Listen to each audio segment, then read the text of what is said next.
And then, and we did, my husband was like, go through his book bag and stuff like that. And we found like a cigar in there. It was, I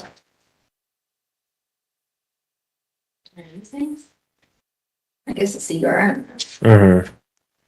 Has any used the marijuana that you know about? No. He's never even been like this. Like, he did start going to... brothers are hanging around and smoking pot. The thing is, he is at Grand Mountain, and they're mixed with the, he's 5th grade, 11 years old, and they also have the 6th, 7th, and 8th grade there now.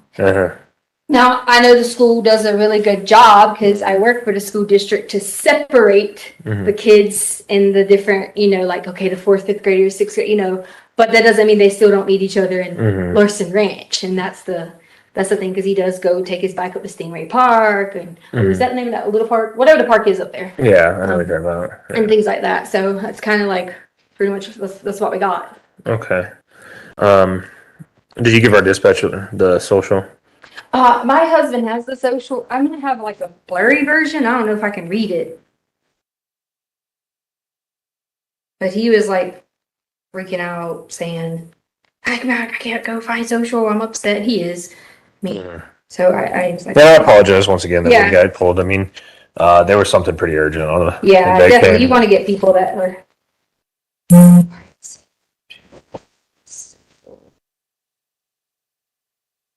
He said he lost the socials. So y'all have hit all the friends' houses, or at least some of the people that are out. That we know. Is the social on his military ID? It might be if you consider him. Was there anything missing?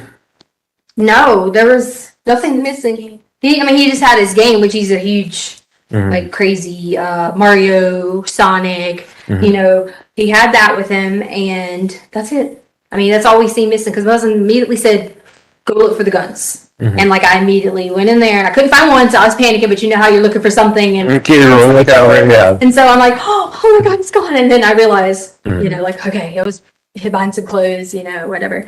So all the guns are accounted for. I mean, clothing wise. Oh yeah, no, we didn't see anything.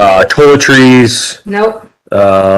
Does he have like a wallet he carries around with like school ID? The phone fit the wallet. Okay, like one of the attached case, like the yeah, an actual wallet. Oh, okay. His phone was with the wallet, and he had left it in his room. And is the phone turned off? Have y'all? Has anybody tried the phone? Well, I have his phone. He left the phone here with the wallet. Oh, okay. That's how we went. So how do you know? So he must have used somebody else's Facebook. Is that what you're thinking? That like he logged in somebody else's and asked that question if can my parents find me, or is that on? No, his search history. It was in his search history prior to this happening. Okay. So he had already like searched this information. He had deleted a bunch of things too, because it would have like one thing searched for one day specific, and it was like, okay, we know you're on YouTube, we know you're on this, you should be, whatever. And there was a lot of messages deleted, like for example, his grandma or Nana, he had everything deleted, but we've reached out to all of them, and he hasn't been in contact with, with any of them, because they all live on the East Coast. Oh, okay. So. Was there been any family issues other than, just the strange thing was asking about the basketball. What happened last night? So he was upset about last night because he's grounded from his switch, like I told you. So I was on the switch. Yeah, there was a restriction. Yeah, you said that, but it was lifted. So yeah, it was lifted today. But last night, so we have 2 little small dogs, and he has really bad problems with his stomach because he takes Vyvanse every day. So when he doesn't, the weekends. Is that like the medication that you use, the ADHD? For ADHD, right? Okay. So the weekends, we don't give it to him. So on the weekends, when you don't give it to him, your stomach starts to kind of work. Anyway, needless to say, messes his stomach up. We went on a hike yesterday. He like pooped in his pants like 3 times. And you're supposed to give it to him every day, but if we go on a hike, I try not to, because he'll be jumpy and hiking and stuff like that. So he said, this is what he told me and his sister. She's already asleep now. She's only 8. But he told me and his sister that he thought somebody was coming downstairs. So he immediately tried to hide it. He knocked the candle over, and it set the carpet downstairs on fire. Now, it was nothing big, like a 12 by 12 spot. So I honestly wasn't even going to tell my husband. We went in there, we were going to cut it out and just replace it later. I get you. Because if I called you and said, someone break out the carpet, freaking out. You said fire, so I was thinking, exactly. So I just took the covers that he was, that he had left in his room, and he had I took the covers that he was laying down, like and I just like threw it on there because I got my daughter out and the dog's out. She was working, and it was. You're gonna have everybody know. I know. It was something that we were just like. No. Did he take his bike? No. Okay, because somebody saw a little kid on a bike.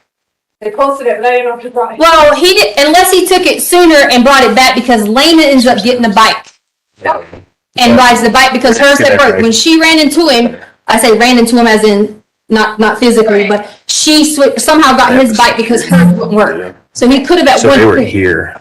Okay. Yeah. They were supposed to go pick him up for dinner. Okay. And he never came home. They thought he was at his friend's house. He was like, Yeah. he didn't start sleeping, so they were going to go pick him up down the road. And he was never there. So he never went to his friend's house. He was on. Okay. And he was taking the switch.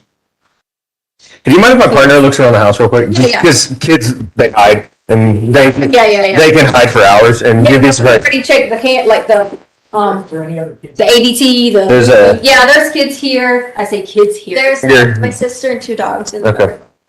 Grab her ID too when you get done. He was out there because they left and blah blah blah. Somewhere wherever my wallet is up. So just tell me a timeline. I know you said that you were going to go eat at 6. Yeah, so it We were was supposed to meet you back here, but you went down there because you started sleeping. right. So What happened between that and the time you got out of school? okay, so 3:15ish, 3:20ish, they usually come in every day and they have to like ride laps or something, like physical activities or something like that. But since his stomach was hurt and his daddy told him he could go ahead and get his switch time back. So that's pretty much it. They usually get snacks and we always require them like, hey, you have to go outside, like all these things. So Pretty active then, huh? Yeah. So, he did that. He didn't do that because you said his stomach was hurting. What happened instead of him doing that? instead of doing what? Doing that. He had already talked to my husband about being off restriction. So he said he was going to his friend's house to play video games. And what time he left at 3:30? I don't know the exact time because I was correcting his carpet thing downstairs. Okay, so he left at that time. Like my husband's like more free than I am with the situation. Like I kind of always like, whose house you going to? Give me their number. That's how I was with her. But like he's like, oh, I'm in a neighborhood ride. They can ride bikes. Everyone's together type thing. So yeah. So all the time they go and ride and meet friends. That's how we knew to go to different people's house because sometimes. What time did you notice that he left to go? What time? Between the 3:15 and when did you notice he left? I came back up here at maybe 4 o'clock and. He was already gone. Right, but then Lena came back in the house, which is the sister, and she said that she had to get his bike because her bike wasn't working, so he gave her his bike or whatever. Okay. Yeah, so. So he left before 4, between 3:15 and 4. Okay. Does he normally leave out the front door? Or would he have normally left out the front door? Or the guards, they're free to do both, or the back because he takes trash out. But we have a lock on that now, so. Well, the only reason I asked, it looked like there was a ring doorbell. Yeah, we already, that's how I told you that we already knew that he had left. Yeah. And what time was that? Just so we have it for dark. We don't have the video recording, we just have the thing going on the ring. Oh, okay. We don't pay the fee. Okay. Yeah. And yeah, you can go ahead and grab your ID. Oh yeah, that's right, I was looking all up. Yeah, you're fine. Does that bring my thing in here? Actually might be in there.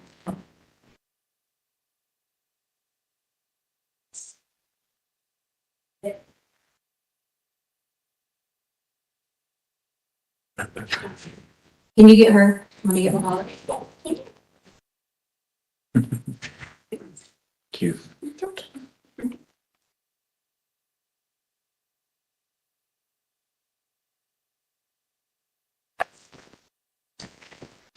Let me get my thing.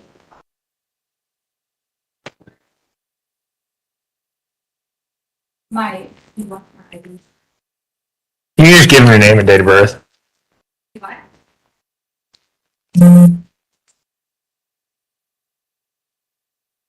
Yes. No, I didn't grab that card today.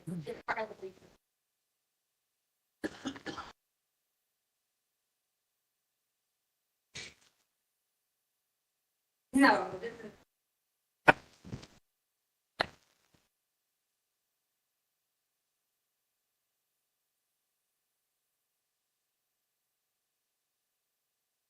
Would he have left his phone? You know?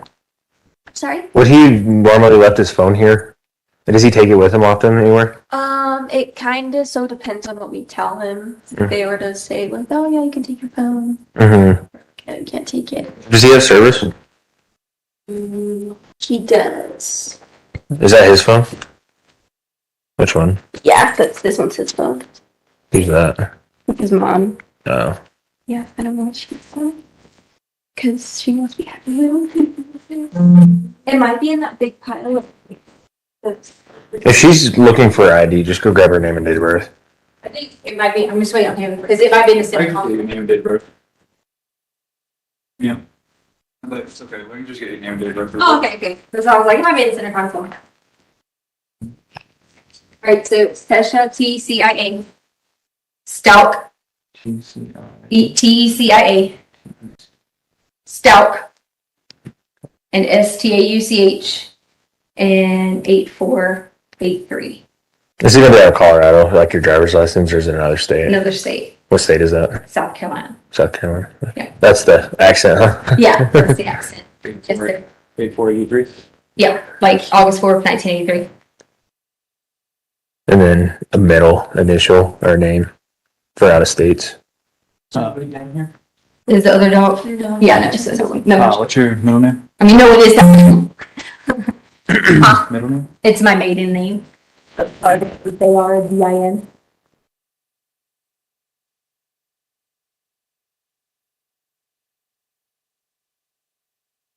One out of 71, once on one verbal out of South Carolina. And the number you called, were you the one that called, or was it your husband? No, I called 911 and then they said call like a non-line or something. And Right. called a bunch of lines and then like a couple, like their Nana called another line, so. Okay. Get her telephone number too, though, because they might not have a good contact if there's several people that called. Phone number? All right, so 843-655-7460.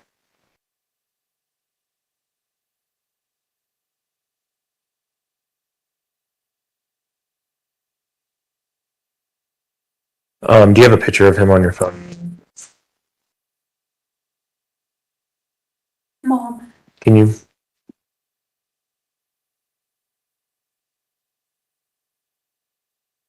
The ones we all have are like mostly him and his sister together. I mean, can you crop that out or is it? Yeah, if you want to, too. I mean, Yeah. on your phone, you can send it. So this And is the one that everyone has been sending, is this one. Do you want me to send it to who? Yeah, his phone.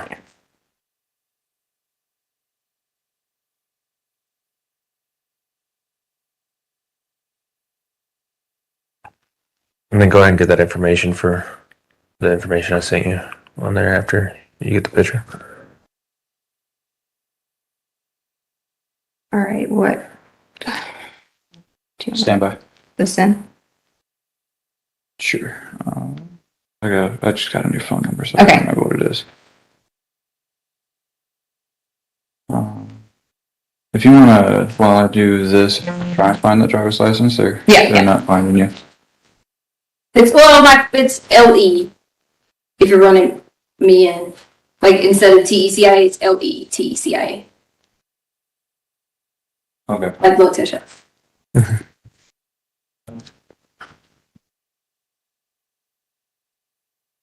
1971. We try Lincoln Edward, Tom Edward, Charles, Ida Adam for the first name.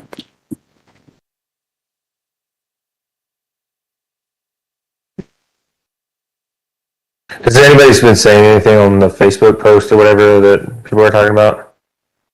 Just that they're looking. Okay. Nothing. I accidentally let it lock, I'm sorry.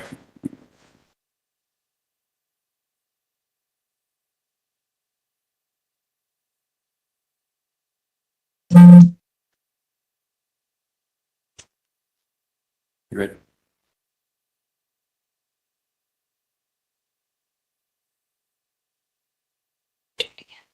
I'm sending you that picture, right? Okay.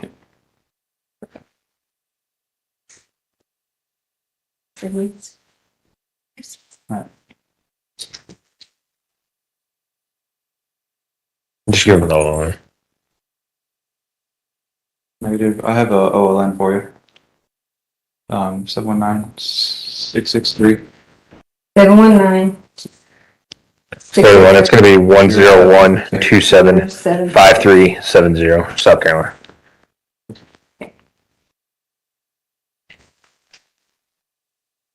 So y'all contacted all the friends that y'all know about at this point. Parents, any of them saying anything that you know about that they said they haven't seen him today as well? Nothing like that. Okay. Nothing other than him taking his Switch, his game thing. Nothing else missing. He didn't ride his bike. You just told her, right? Yeah. Okay. Nothing other than that. There are no suspicious circumstances. I mean, other than some weird text that I guess he was sending Dad about bath salts. Mm-hmm. Okay. He's got some other information, just some medical stuff that we would like to have, and he's already listed as runaway. So if he's riding around with a brother in car, he gets contacted. What are you doing out this late? What's your name? He comes up that he's a runaway, and so they'll give you a call. Copy. Just you want to get that stuff, and then He You might not- wasn't in here with the speak. That stuff is down there, sir. Can I show him about the smoke stuff? I just didn't want him to step on the cutter, the box thing. I think I see him head down there. Okay, because you weren't in here in the beginning, right? I didn't know if I had that box put in there, because I told him about, he dropped it in last night. Okay. And I thought I must have picked it up. I was just making sure. I didn't want you to be like, oh, there's the box cutters. But yeah, I had to cut this. And I told them I wasn't even going to tell Dad. And I was going to figure out a way to put this in there from the situation. But at least you got a car. Yeah, you got. right, I just took it and like covered up with the carpet and stuff like that. But it's not even any friends around here. There is let me look on this thing. He did have this one like book thing. It's where you're supposed to be at down the road. They check that on me. They went over there and talked to him, and they're like, no, we hadn't seen him at all. He did have this like And you talked to parents, right? You didn't talk to. yeah, Connor's mom came over, who is a friend he hangs out with all the time. So they come over. The people here, the friends, they were just the ones that were the door with the bike. Okay. They came over. A bunch of people came over. Yeah, so Any he friends? did have like a little book that had names on it, but I don't know. I mean, I don't see it like anywhere specifically because like his wallet, he's not like a. I teach 5th grade, and like you got your like really mature boy, kind of boys, but then waiting, he forgets to like bring this or bring that or bring this or bring that. Still kid. Yeah. No clothes are missing. No, we actually lay out all the clothes all the time, like for, like every day at school, we lay out clothes, we do whatever. Is his jacket gone? He had he has several jackets. Like it depends on, I'm very like fashion. So it just depends on jackets. Like you might have this black one with this, or there's a blue one with this. So you had a jacket. Yeah. Okay. Several jackets. I mean, you see the kid has, like tons and tons of clothes, and he just, Okay. he has all that stuff. So.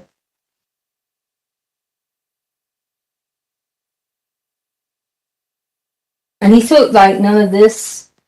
Like these are his favorites. All of these things. Okay. Yeah. All right. He's gonna grab some more questions, and Okay.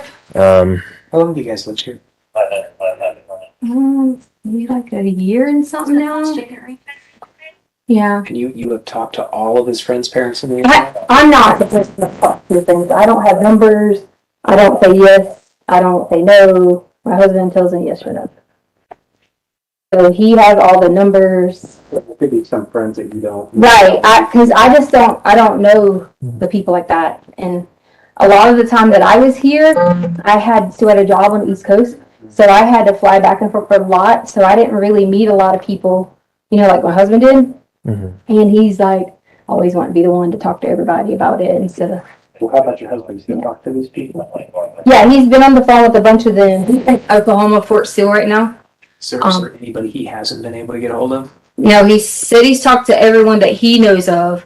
The only concern we had is the he was talking about the friend with the older sibling, and we don't know who that one is. Mhm. That's the one we don't know You guys have a name for that? because we don't know who that person is. We've never heard him say like specific name. My husband said when he talked to him today that there was no like specific name for that. He didn't give him a name. He just told him no. So And he took his game console bill. yeah, they have a couple different consoles. One of them's gone. Switch Lite, the 2DS, the 3DS. One of them's gone. It was in like a bluish black. Wait, no, that one might be in red. I don't remember. I just know in the video you can see that, or the picture that the lady had. You can see like he's got something right here, and it's like not far down. Which pictures is So some lady online had noticed it, like messaged us and had noticed that was him or the description, and she was like, "Was that him?" And I was like, "Yes." Where was that picture taken?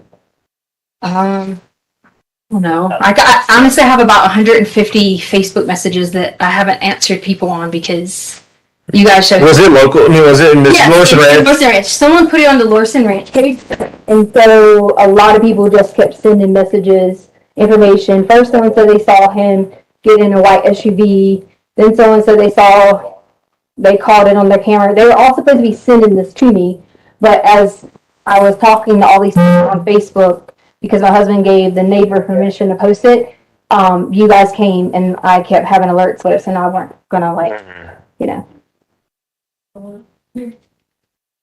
Huh? Okay. No. Yeah. Okay. I know you probably gave some of this information to dispatch already, but can you give us a description of him from top to Yes. bottom? Hair color, eye color, any art, Yeah, you so know? brown, let's see, brown, I don't know. like whitish color skin, I'm guessing he's in this house. They don't know. Somewhere around there. just keep this close because our heat. The parents made that. And then Yeah. Well, they said that 410. there was a weird text that Dad got about something about bath salts, and hey, if I can get some bath salts, do we have any bath salts? And my friend will let me play Sonic or something at their house. He sent that to me. Yeah. I got it. And then Mom goes through everything, finds this is Parker. Yes, sir. I'm not bad here. Yes. Yes. No, we're still getting the Runaway report right now. Harley, did you get it? Who was it? Okay, I appreciate it. Oh, okay. Okay. I just didn't. Right. I mean, there's not anything that's suspicious about it. I think that it just kind of went viral on social media, and so everybody's finding out about it now. He just didn't show him at 6, but he's also been in trouble and had a game console that he left with, so he's probably at somebody's house right now playing games. That's why me and my husband absolutely think, and we think we absolutely think that, and we've calmed our stress level for a week. Like a thick, heavy winter jacket, Uh-huh. a shirt, windbreaker. No, like the ones I was showing you guys in there, kind of a little windbreaker type.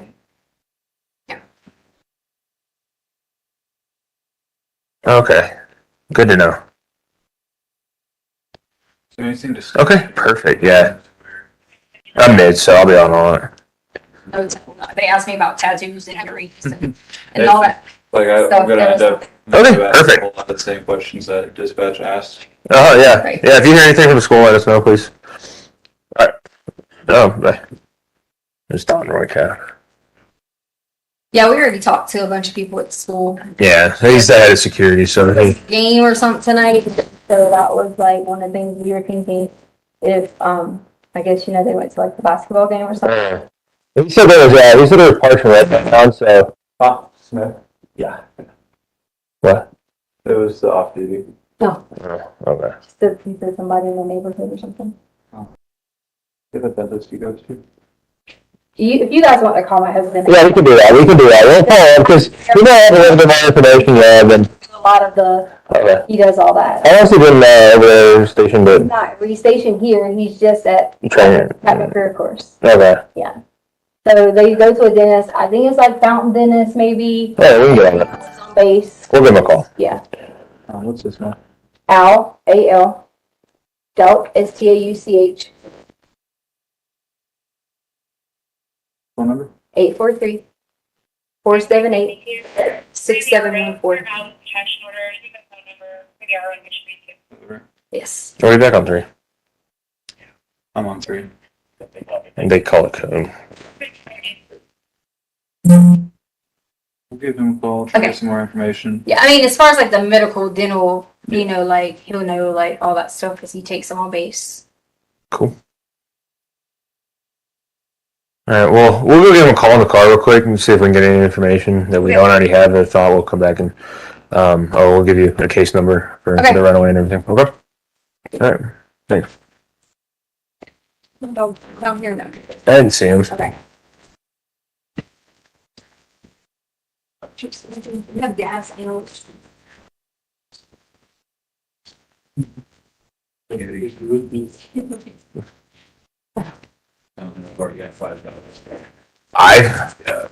Oh my god. Nancy.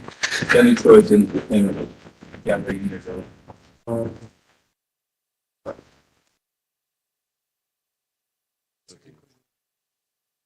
Right. Prosecution, call your next witness, please. Right.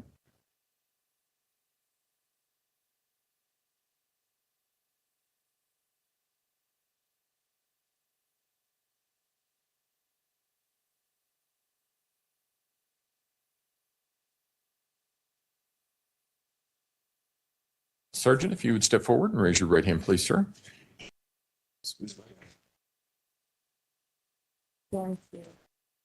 You swear or affirm the testimony about to give in this matter will be the truth, the whole truth, and nothing but the truth. Go ahead and have a seat in the witness stand. Please watch your step as you step into the stand.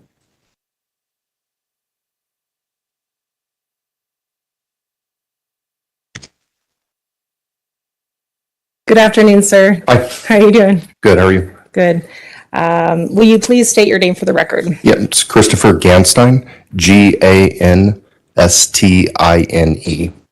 And while it may be apparent, how are you employed? I'm employed with the El Paso County Sheriff's Office. And what is your role at the sheriff's office? My current role is I'm a patrol supervisor. Sergeant? Yes, And in January of 2020, what was your role then? I held the rank of detective sergeant, and I was assigned to the Colorado Springs Metro Vice and Narcotics Unit. And in terms of your role specifically as it relates to that case, this case here, what were you tasked with doing with the Metro BNI unit? One of our many tasks that we do is we do covert surveillance, and we were asked to start a surveillance operation on the defendant. And as part of that surveillance on January 30th of 2020, where was your team located? We had started early in the morning at, I believe it was the 10,000 block of Intrepid Way, which was in the Lorson Ranch neighborhood. And were you able to make visual contact with the person that you know to be Letecia Stauch? I was. Okay. And do you see that same person here today in court? I do. Can you identify her by where she's seated in the courtroom? She's sitting next to an attorney wearing a blue suit, and she's wearing a purplish top. All right. Your Honor, may the record reflect that the sergeant has identified the defendant? The record will so reflect. Go ahead. Can you walk us through what you observed on January 30th with that surveillance? Yeah, so we were told from the night before that the defendant and her daughter were more than likely staying at that address. When I got there, the vehicle that was in question that she was seen in the day before, I believe it was a white Jetta, was in the driveway. And so I had actually, since I got there first, I had set up shortly down the street with a clear view of the door and the vehicle. And I can't recall the exact time. I know we were there for a little bit that they'd come out, but I observed the defendant and Harley, her daughter, walk out of the house and get in the vehicle. Harley got into the driver's seat and the defendant got into the rear right passenger seat. And at that point, after viewing the defendant get into the passenger seat, did the Metro BNI team continue to conduct surveillance? And we started what we refer to as rolling surveillance. We're all in covert vehicles. And so we started from there, and we just were tasked with following her and seeing what she was doing. And as you continue to follow her, any sort of observation that you made about movements or type of movements? Yeah, it was weird because there was only two people in the car. She was sitting in the back seat, and for most of the time that they were driving, she would either be completely slouched down so you couldn't actually see her in the back seat, or her head would just be up far enough to where you could kind of see her looking out the window. But she wasn't sitting like a normal person would sit, and she wasn't sitting in the front seat either.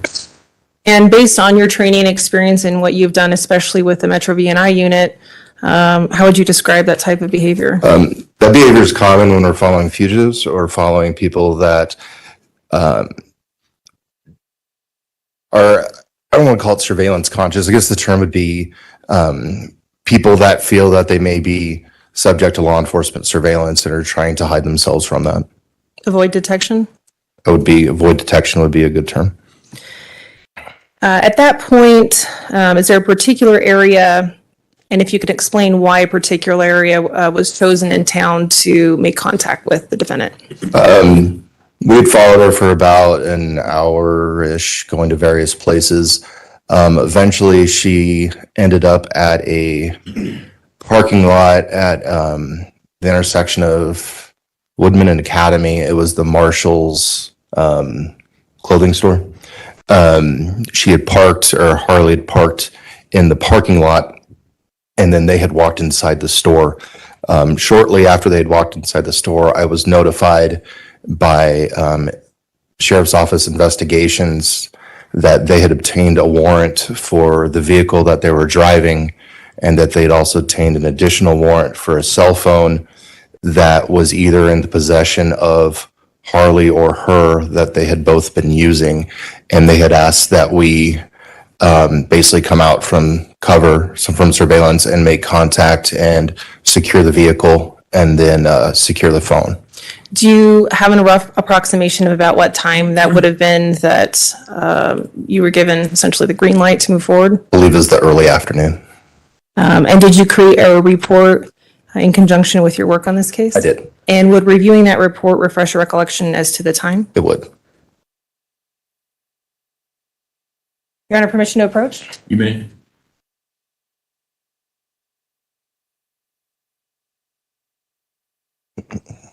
$13:24, so 1:24 p.m. Refreshes your recollection. It does. Sorry.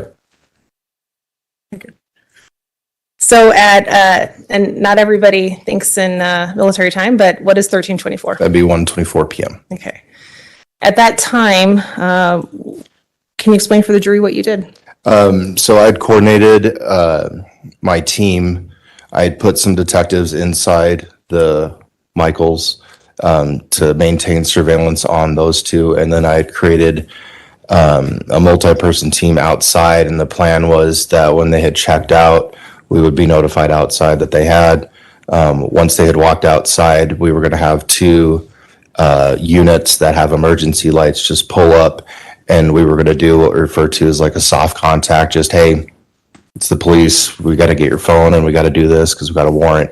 And that was the plan, that they'd come out and do that. Our main concern was obviously the phone and destruction of evidence, or being able to get back in the car and flee. So in relation to the type of approach you use and decided to use, was that important? I'm sorry, I couldn't overhear with the cough. In terms of the type of approach that you wanted to use, a soft approach, that was important for the purposes of evidence? Yes. Okay. Can you describe for the jury what you were wearing, how you looked that day? Yeah, so I was undercover, so I was wearing street clothes. However, we have what we refer to as raid vest or bus vest. So it's similar to this, except what I was wearing is all black. all of my stuff that I would normally have on a belt, kind of like what this is all on my vest, including my firearm. The main difference, it's black. The word sheriff is across the entire chest. It's bigger than what this is. And then I didn't have a cloth badge at that time. That one actually had my physical real metal badge on my thing. And then it was in January, so I would have been wearing jeans and a hoodie under it. So dressed in all of those things that you're wearing on January 30th, what occurred when you went to approach the defendant? So it didn't go as planned because Harley had stayed inside and then the defendant had come out. Specifically, when the defendant came out, she was holding the keys to the car. And so that's a concern. We can't let her get into the vehicle. Where her vehicle was, I was parked directly next to her vehicle, in between her vehicle and the store. So I radioed to everybody that we would stick with Harley inside and that I was going to get out and just contact the defendant myself and just let her know what was going on, that we had a warrant for the car and that I couldn't let her in and I need to get the keys. So I had gotten out of my car that time, and as she walked up to me, I'd approached her. Actually, I didn't really approach her. She'd gotten there about the same time, right in between the two cars. While that approach is happening, can you describe the defendant's demeanor? She was surprised. So she kind of froze, and I said, "My name is Sergeant Canstone with the Sheriff's Office. We have a search warrant for the vehicle. I can't let you into it. I'm going to need the keys." And basically, it was, like I said, it was a soft approach, just like I'm talking now. She didn't acknowledge me. She didn't say anything. Where she was, she had maneuvered kind of closer to her driver's door, and then just started slowly walking backwards. Were there any observations that you noticed about her gaze or where she was looking, anything like that? So the two biggest things I noticed is she was just stuttering, like one word, like key, warrant, like just repeating what I was saying. And then she kept walking further back, and I told her, I said, "Relax, you're not in trouble. I just need the keys to the car. I can't let you into it." She continued to walk back, and then I noticed she started to turn her head behind her, because when that was going on, so there's my vehicle, her vehicle, and I'm here, she's here, so she can't go past me, she can't go left or right. So all she can do is basically turn around, and so I noticed that she was periodically turning around as she continued to walk backwards. As she walked backwards, what did she do after that? She turned, ran in a full sprint away from me. She had the keys in her hand. I was like, okay. Got on the radio and I was like, she's running. Like, I don't know what's going on. And I started running after her. As she was running away from me, she had taken the keys to the car and threw them across the parking lot. It took us a little bit of time to find them. But she had thrown them across the parking lot, and so she threw them one way and then kept running the other way from where she threw the keys. Ultimately, after running after her, were you able to make contact? Yes, to the two vehicles that had the lights that we were going to have come in, they rolled in. They got out. One drew his firearm and gave her commands, and she had stopped and got on the ground at that time. And then I didn't know what was going on. So I went up and handcuffed her at that time, detained her until we could find out what was going on and what had happened. And then she was given to two other people that had taken her back to a car. Okay. But to be clear, at that time, she was not being arrested, correct? No. Okay. While you were present on scene with other law enforcement members, where was Harley Hunt? She was, when that happened, she was walking out of the Michaels pretty like within a minute of that happening and then me detaining the defendant. Okay.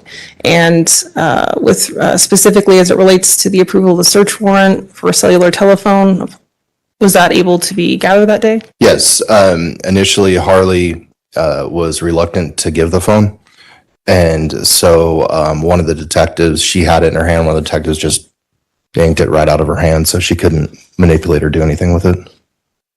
Was there any interaction that you observed between the defendant and her daughter, Harley Hunt, while you were present on scene? Yes. The defendant was fairly hysterical. She was screaming. She was yelling obscenities, things like that. Once she realized that we were also in contact with Harley, she started screaming at Harley, saying, "Don't say anything. Tell him you want an attorney. Don't talk to him." Those type of statements. And we were trying to tell her we just need to get the phone. And after obtaining the phone from Harley Hunt and securing Ms. Stauch, what did you do after that? At that point, we had moved Harley because Harley started crying and she was fairly hysterical as well. But actually before that, I had talked to the defendant and I told her she needed to calm down. She's screaming. We're in a public parking lot. She's committing criminal acts and she doesn't need to get herself in trouble. So just to relax and calm down. And she did. Once I had that short conversation with her, she stopped yelling. And then we had moved Harley into the back of one of our patrol vehicles. We didn't close the door. We left the door open. And I just had a quick conversation with Harley to calm her down because she was crying and she was fairly hysterical. Okay. And were you able to calm her down? Yeah. I told her, hey, here's the deal. We needed to get the phone. I don't know what your mom just did, but we're fine now and we're going to let you guys go. Okay. So. And to be clear, up until that point, the defendant was not arrested. She didn't have any criminal summons or anything like that you provided to her, correct? No, until we can secure the scene and find out exactly what the circumstances were behind the unusual reaction of me just trying to get car keys, given the scope of the investigation and its infancy, we didn't know if there was something more that we didn't know until we knew. So once we calmed everything down, got everyone calm, we released them because we've accomplished what we needed to do, which was to execute the 2 warrants. And after obtaining the cellular telephone, is that telephone then made available or accessible in evidence for other law enforcement officers with access to? It was given. We had multiple detectives from majors there from the sheriff's office, and it was given to them.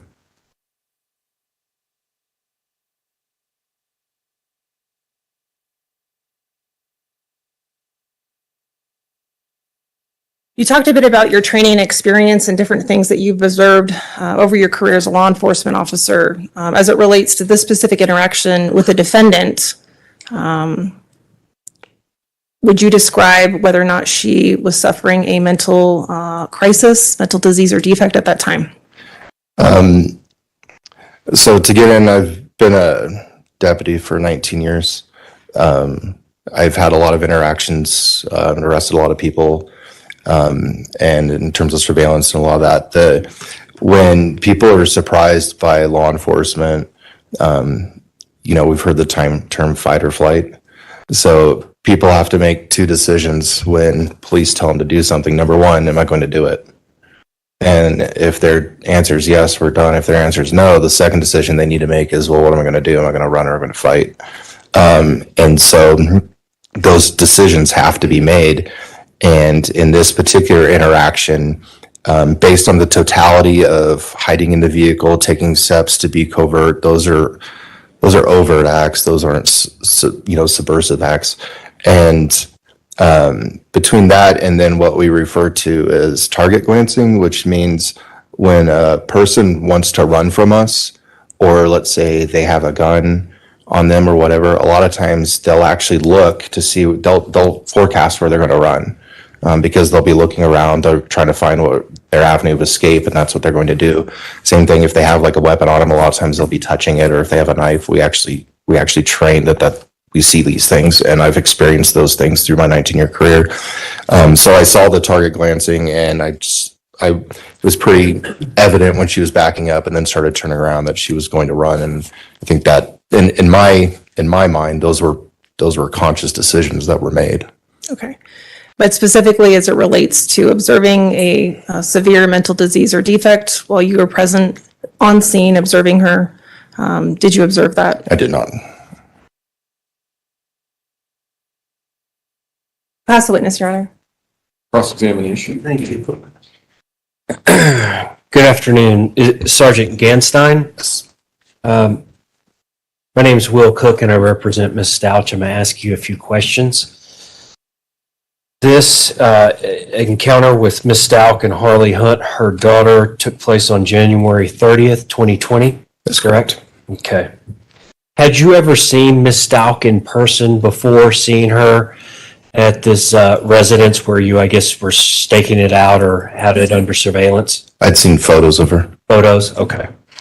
And is that how you recognized her when she came out of this house and got into the car with Harley? Yes, when we do The photos. operations, we have briefing plans where we go over photos and all that other stuff. Okay. Had you seen photos of Harley? I can't recall. Okay. And you've testified that it seemed like she was acting suspiciously, ducking down in the back seat of the car, seemed like she was avoiding detection. She wasn't in the vehicle consistent with the normal motoring public driving around, yes. Okay. But you said it seemed like she was avoiding detection or specifically contacts with law enforcement. That was my impression, yes. Okay. So the person driving her around while she's doing this is also helping her to avoid detection or contact with law enforcement. I can't speak to her intentions. I can only speak to my observations. My observations of her and her driving was not consistent with somebody that's actively trying to evade surveillance.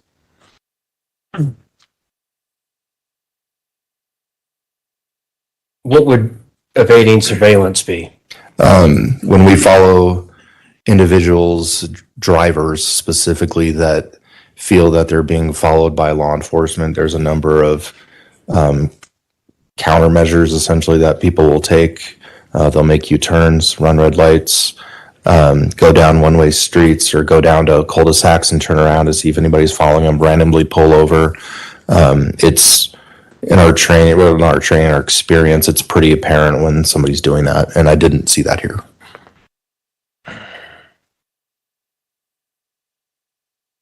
And that's what drivers will do to avoid contact or be followed. Yeah, if there's multiple people in the vehicle, the only one that can make those decisions to do that would be the driver. They're the only ones that control the vehicle. Was Letecia Stauch on January 30th, when you had your interaction with her, was she a person of interest or a suspect in the death of Gannon Stauch? Stauch, I'm sorry. I wouldn't, in my limited observation, because I wasn't part of the investigations division, it was relayed to me that there was concerns and she was potentially a person of interest. I never actually heard the term that she would be a quote suspect. And when you were following them, did you know the driver of the vehicle at that time was Harley Hunt? I had a high probability it was, based on the information I received last night and who was in the vehicle, and the vehicle was Harley's vehicle. So you had gotten information that she was possibly staying at this residence with her daughter. Yeah, we had a surveillance operation the day before, and I was monitoring that operation the entire night. Okay. Did you have your body camera on? I see right here in the courtroom, you've got your body camera. It looks like the big black cell phone. Mm-hmm. At that time, no, I was worked in undercover capacity, and undercover officers don't carry body worn generally. So you had no body worn camera at I did that not. time. Did any of the other deputies or law enforcement officers at the marshals? Anybody that was on my team would not have had one. This was 3 years ago. Obviously, there's been legislative changes since then that have changed who has to carry them. It was not normal at that time for our investigations people to carry them either when doing contacts, because they weren't specifically required like they are now. Okay. Was Harley Hunt, since you knew her, she was at the residence, she was Ms. Stauch's daughter, was she a person of interest in this investigation into the missing, I guess at this time he was a missing person, but later death of Gannon Stauch? Not to my knowledge.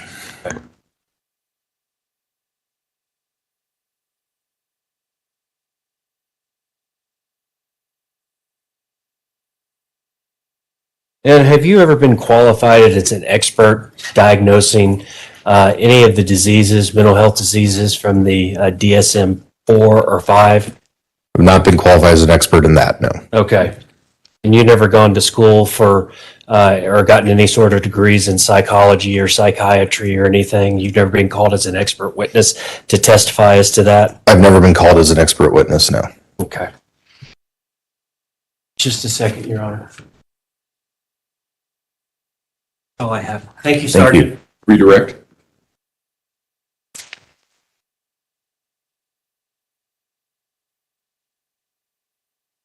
Gratiano? Yes. Sergeant,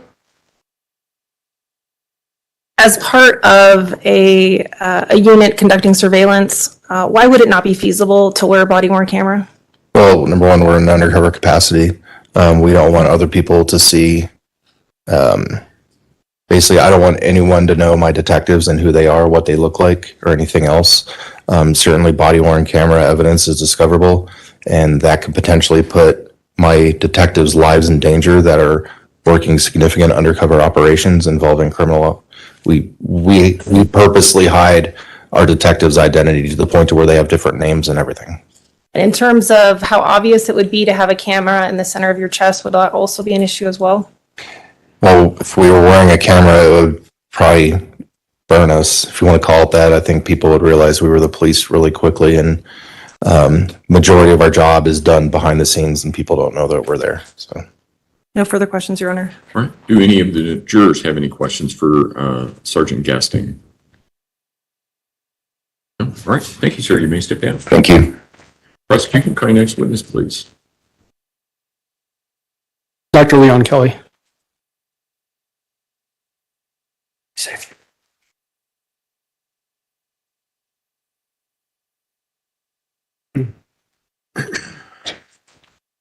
Dr. Kelly, if you would step forward and raise your right hand, please, sir. You swear to affirm the testimony about to give in this man will be the truth, the whole truth, and nothing but the truth. There you are. Go ahead and have a seat in the witness stand. Please watch your step as you step to the stand. Good afternoon, Dr. Kelly. How are you doing? Good afternoon. Will you please introduce yourself to our jury and then spell your name for the record? I'm Dr. Leon Kelly, Leonkelly. Dr. Kelly, what is your occupation? I am the El Paso County Coroner and Chief Medical Examiner. How long have you been in that type of a role? I've been with the Coroner's Office since 2008 as the Deputy Chief until 2018, which I was elected as the Coroner and Chief Medical Examiner, and then I was reelected in 2022. Can you tell the jury about your education that allows you to do that job? I have a Bachelor's of Science in Biology from Indiana University. I have a medical degree from Indiana University School of Medicine.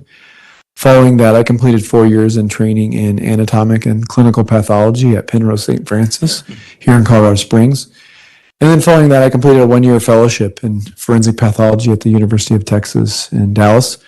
So I'm board certified in anatomic pathology, clinical pathology, and forensic pathology, and I'm a fully licensed physician in Colorado.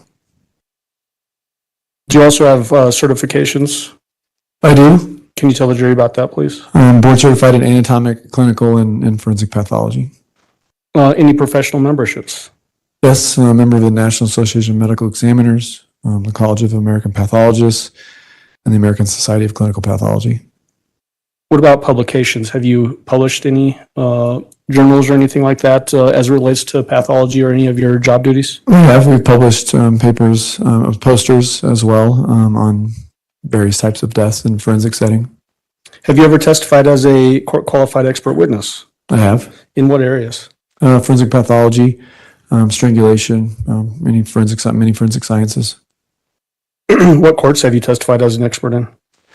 Multiple courts in Colorado, including El Paso County, as well as courts in South Dakota, California, Ohio, Texas. Okay. Your Honor, at this time, I would move to have Dr. Kelly qualified as an expert in forensic pathology. Vince? No objection, Your Honor. The witness will be so qualified. And just so we're all on the same page, Doctor, when we say the word pathology, what do we mean on that? Pathology is a field of medicine defined essentially as the study of disease or injury. And then what about forensic pathology?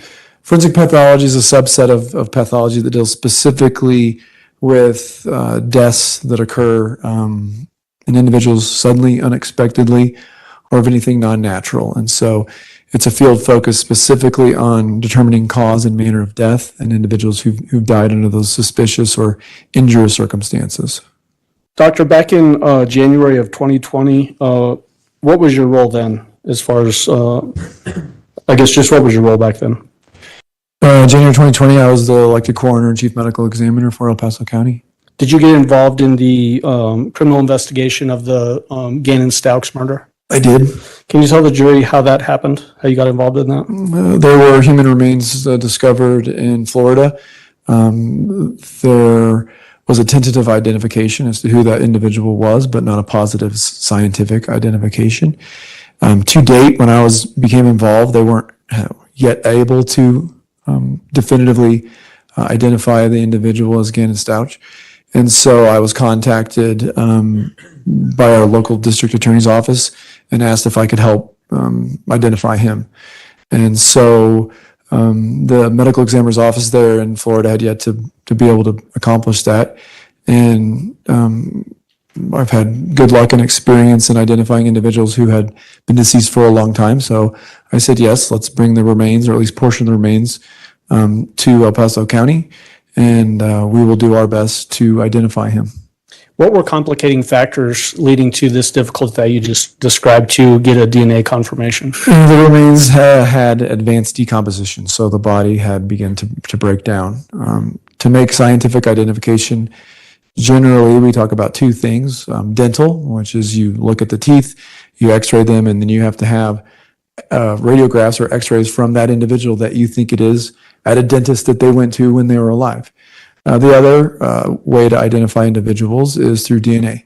As the body breaks down, the cells that have the DNA, the material that we need to identify, begins to dissolve. And it becomes very difficult to use traditional DNA techniques to get enough of that material that's still intact to identify them. And so living in the mountains, in a place where people often go missing or not found for sometimes many years, we've grown skilled in being able to identify individuals who have that degree of decomposition or skeletonization. What items did you receive from Florida to do the analysis that you did? So for the forensic odontology examination, we received teeth, dental material. And then for the DNA, we received a femur, one of the leg bones, the upper portion of the leg bone. Tell the jury what you did to potentially find a sample that would be suitable for developing a DNA profile. And so for the DNA, what we did was essentially take the femur, which is sort of the large ball that lives up in the hip. It's relatively protected. It'd be one of the last things that be exposed to the environment. And that femoral head, the ball part that goes into the socket that's the hip, contains a large amount of bone and blood at its center, essentially bone marrow. And so we saw it in half, separating the two parts of the ball, and inside there is large amounts, I said, of we call trabecular bone that contains the bone marrow that replenishes the white blood cells in the body. And so we sawed it in half, which revealed the inner marrow and a fresher state of cells, and then essentially release that to the DNA lab, who then could scoop out that marrow and then look for DNA. And when you say you submit that to the DNA lab, is that the Metro Crime Lab? It is. Did you ever learn whether they were able to develop a DNA profile from that sample you submitted? I was told that they did. Did you learn who they identified that DNA sample to The belong? DNA was positively identified as Gannon Stauch. Okay. Thank you, doctor. Cross-examination. Thank you. Dr. Kelly, good afternoon. How are you? Good, how are you? I'm fine, thank you.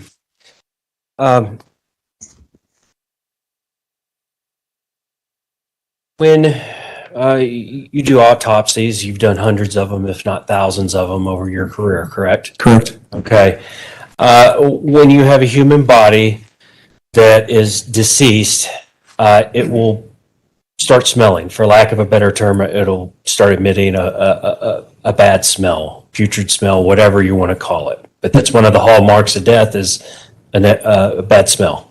Yeah, as the body breaks down, the bacteria that live in our body begin to consume the body. One of the byproducts of their metabolism is gas that smells poorly. So once decomposition begins, yes, human remains, as do all organic remains, including other animals, begins to smell quite poorly.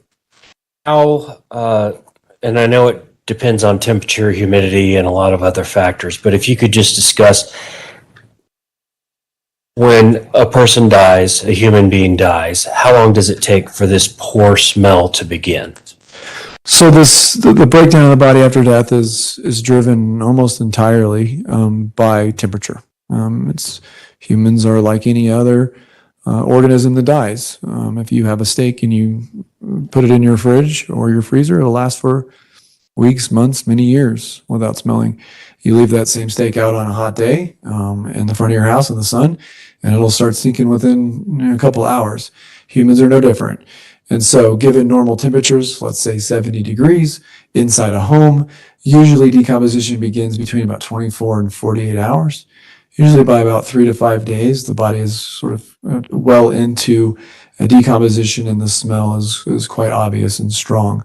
However, given a very hot environment, 90 degrees, 100 degrees, bodies can begin decomposing within just a few hours.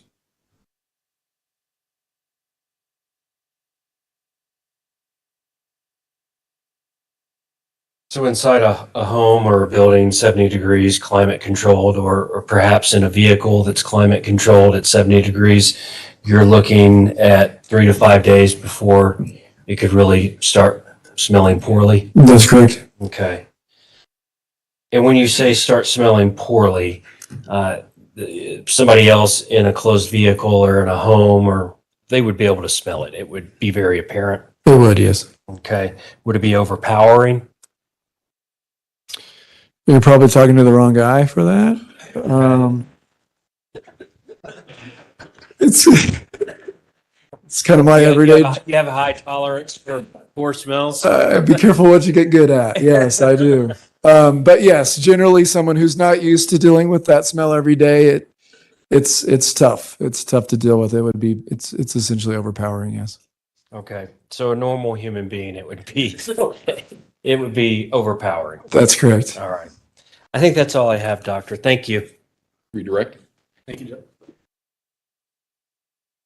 Doctor, your ability to withstand these odors notwithstanding, if a person freezes the body, will that delay when that smell becomes heavier? It will. Yes, freezing a body will essentially stop decomposition as it does with all meat. And then once removed, it will take sometimes several days for bodies that we have that are frozen out in the environment during the winter to thaw to the point where you can even autopsy them, sometimes 2 to 3 days. So yeah, a frozen body or a body kept at cool temperatures essentially can last indefinitely before those smells appear. And I'm going to ask you some probably very obvious questions here, but just bear with me. Gannon was reported missing in late January of 2020, winter months. If the body had been left outside in those conditions, would that be ripe for freezing that body? It would. If it was left overnight, would that be ripe for freezing that body? It would. And then if the body is kept in an enclosed container, like a suitcase with blankets in it, would that also potentially limit how quickly that odor escapes from that item? It would. First, it would insulate the body, allow it to stay cooler longer. And then also any closed environment helps prevent that smell from emanating out, from flies getting to it, which aids in decomposition. So yeah, it would reduce the smell dramatically. When your office responds out to crime scenes to retrieve a dead body from a crime scene, do you wrap them in, or do your folks wrap them in a body bag? They do.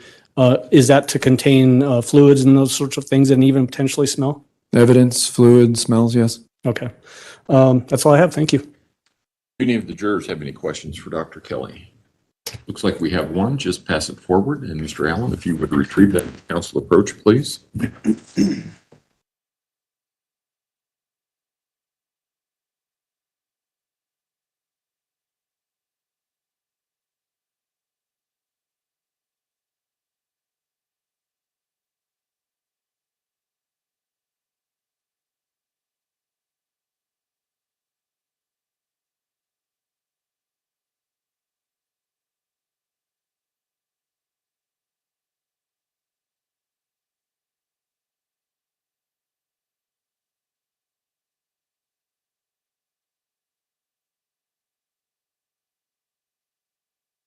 All right, Dr. Kelly, what impact does humidity have on decomposition? So humidity, meaning the moisture in the air, would result in decomposition likely and potentially happening at a slightly increased rate. Probably not dramatically, not enough to alter the time course that I talked about. What it does do is alter dramatically the type of decomposition that's going to happen. And so in a state like Florida and the Gulf Coast, where you have high temperatures, lots of moisture in the air and the environment, the body tends to decompose in a way that's sort of very, very, very wet. And it goes through a process which we call adipocere, which is the bacteria and the things that live in a moist environment are very different than a dry environment.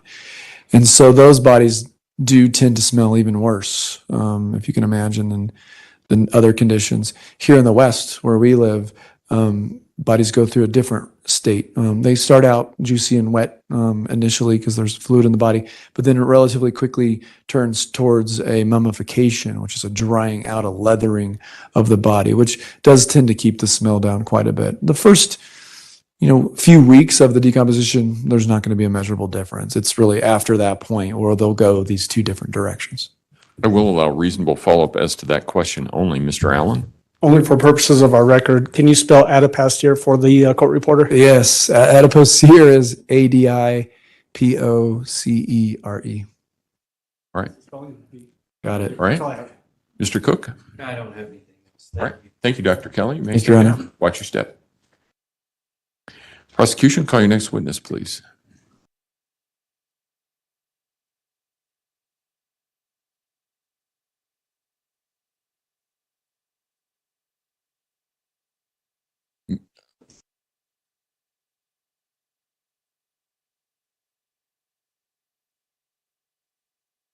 Ms. Williams, if you would step forward and raise your right hand, please, ma'am.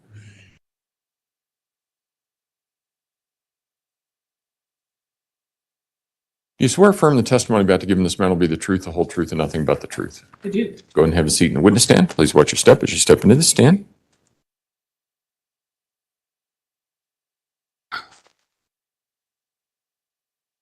Good afternoon, Graciano? Ms. Williams. Sorry, Your Honor. That's all right.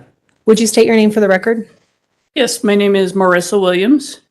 And where are you currently employed? I'm employed with the El Paso County Sheriff's Office How long have you been with the sheriff's office? for approximately 11 years. And in 2020, what was the nature of your roles and responsibility with El Paso County Sheriff's Office? I was assigned to the investigations division as a detective. And as it relates to your work, in this case, fair to say that you were the jack of all trades? Yes, although primarily handled the financial responsibilities. Okay. In terms of obtaining financial responsibilities, can you explain what you mean by that? Yes. I initially took interest in,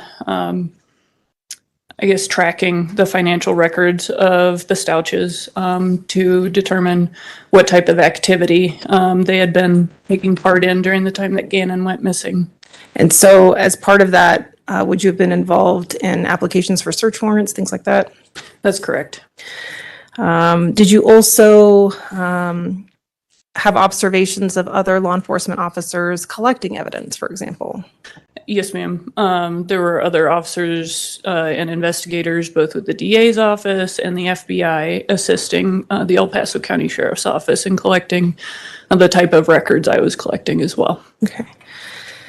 And I'll direct your attention to January 28th of 2020. Were you on duty that day? Yes, ma'am. And were you present for an interview, or at least a portion of an interview that occurred that day? Yes, ma'am. Where was that? The interview was at the El Paso County Sheriff's Office. I observed Detective Mark Riley interviewing Eugene Al Stauch. Okay.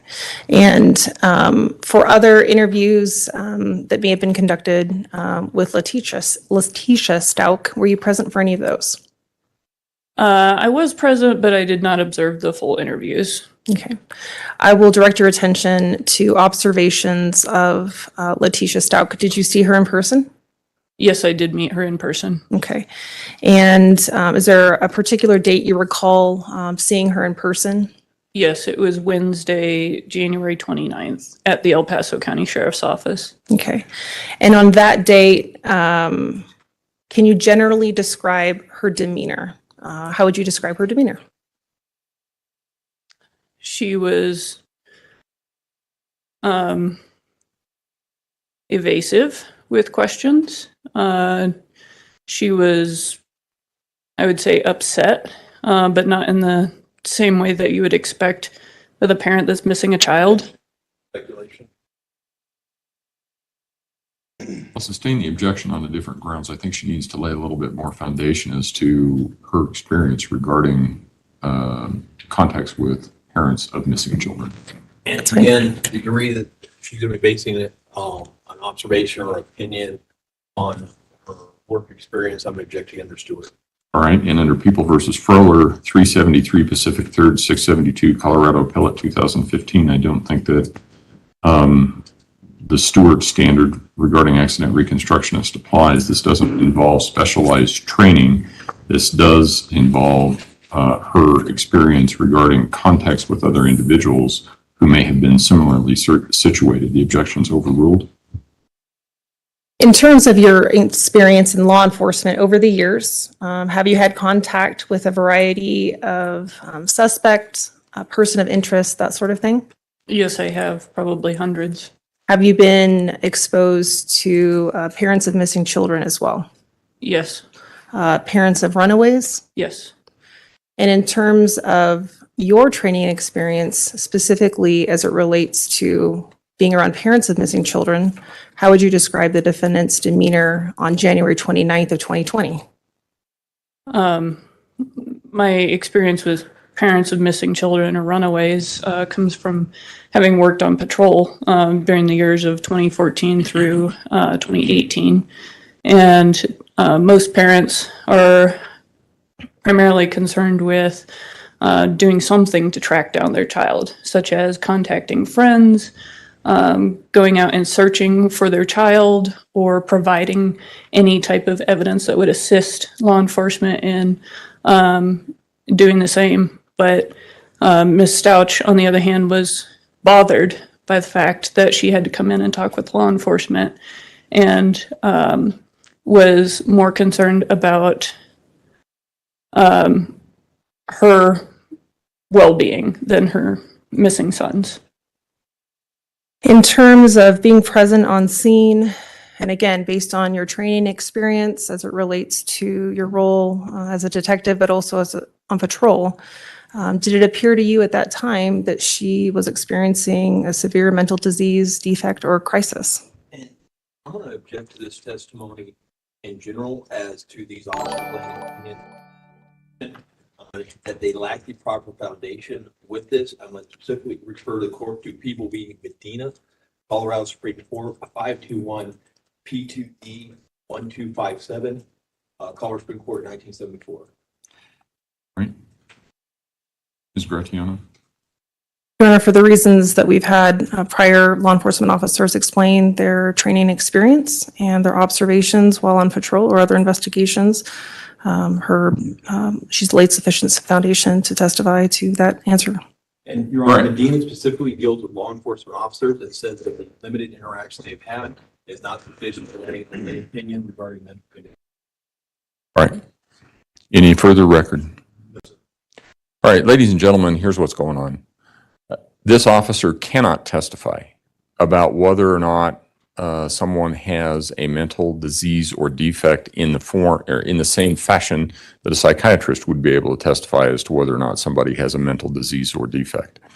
However, I do think that this officer can testify based upon her contacts with a defendant as to how she interpreted the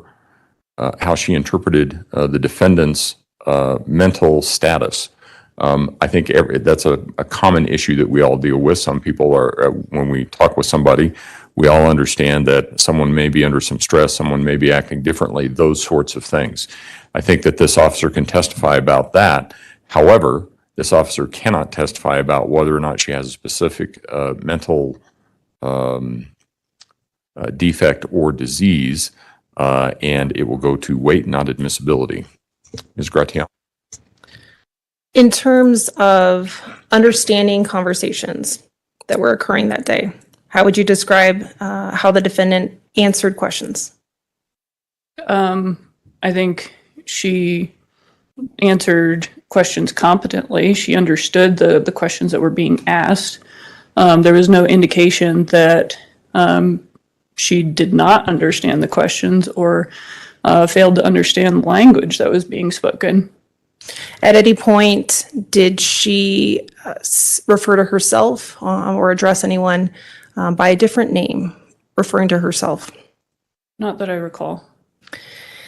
And in terms of her overall awareness of the situation, how would you describe that on January 29th of 2020? How would you describe her demeanor? I'm Awareness not really as sure how to answer. yeah, awareness as to where she was, what was being done, what she was being asked, etc.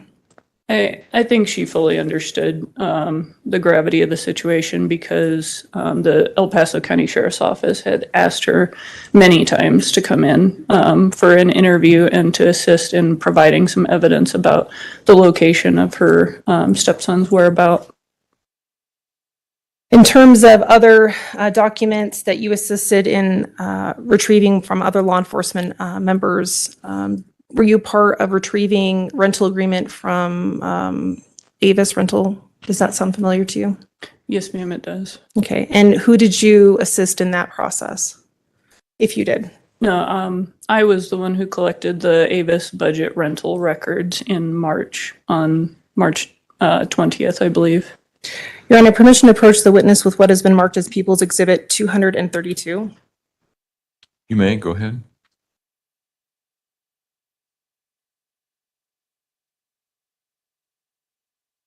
Moment to familiarize yourself with People's Exhibit 232. Yes, ma'am. Do you recognize it?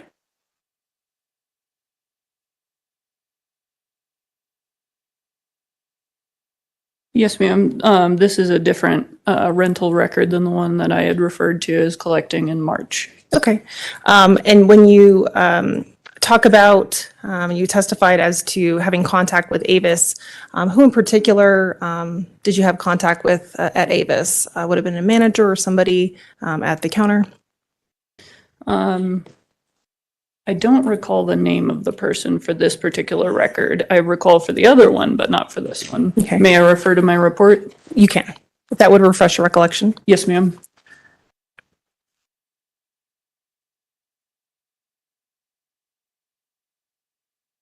And in terms of a specific name, I'm not asking you for a specific name, but just what representative from Avis you had contact with. Sure.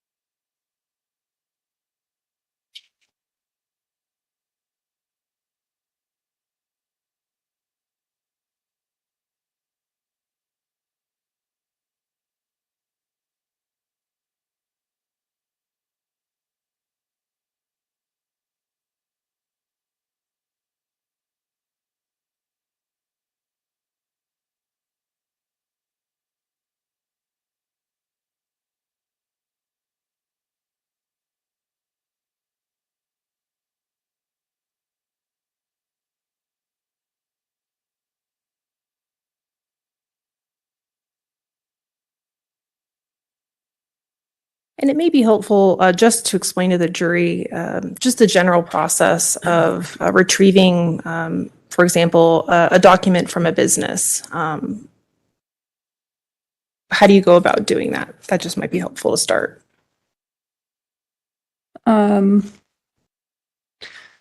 So yes, the process for collecting evidence from rental car business such as Avis is that I issue a court order or a search warrant addressed to the company in the first place, and then have a judge review the probable cause in the affidavit. And once the judge has signed off on it, I serve it either in person or via some electronic delivery method that's preferred by the company. In this particular case, I did serve the warrant in person because the business was local. The Avis budget rental was at the Colorado Springs Airport. And to retrieve documents referring to a rental agreement, did you respond to that location? I did. And was a representative able to provide you with documentation? Yes, ma'am. They provided the rental agreement that showed the signed agreement that had been signed by Letecia Stauch, and I believe it was signed on Tuesday, January 28th, for a it was for a white Kia Rio 4-door sedan. And that vehicle was used for approximately 1 day before it was returned to the same location. And to be clear, when you're retrieving things, you're retrieving a rental agreement, but are you retrieving documents that come with that rental agreement from that company? Yes, ma'am. Such as Exhibit 232? Yes, ma'am. So can you explain how you recognize what 232 generally is? I recognize it because I've seen it before during the time I collected it. Okay. And because you've seen it before, would you say it's a fair and accurate representation of the rental agreement documents you retrieved from the Avis representative that day? Yes, ma'am. Your Honor, at this time, we would move for the admission of People's Exhibit 232. Mr. Tellini, Exhibit 232 will be admitted. Go ahead. Great. In terms of other work in this case, you explained that you collected various financial documents. Did you also have an opportunity to review those financial documents? Most of them I did, yes. And overall, were you able to, along with other law enforcement members, able to track movements or charges, if you will, of the defendant through those financial documents? Yes.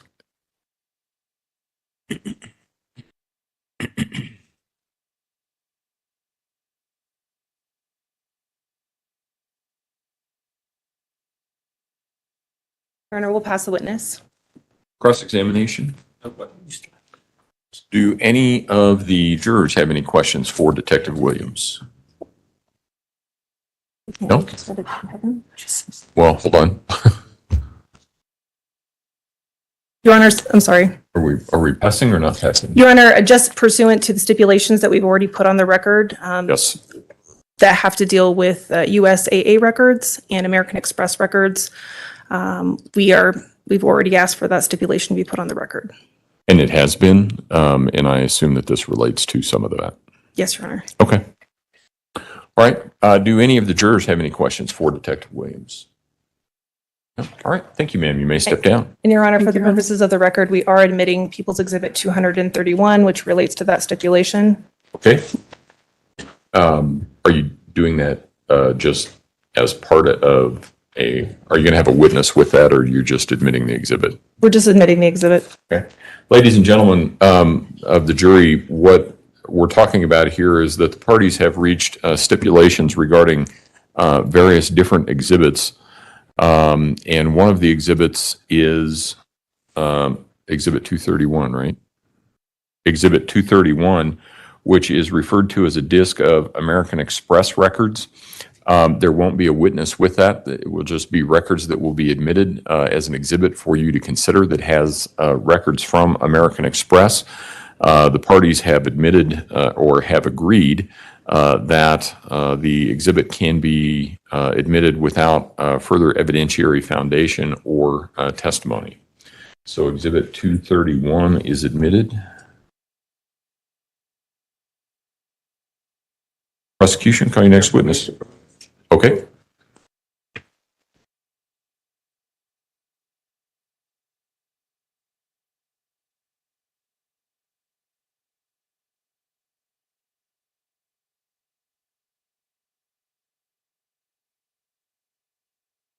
Ladies and gentlemen, before we get into the next witness, now's a good time to take a break since we came back a little bit early. So if I can have everyone back in the jury room at, say, 10 after 3, we should be able to start on time at that point. Again, don't discuss the case among yourselves. Don't discuss the case with anyone else. With that, all rise for the jury, please.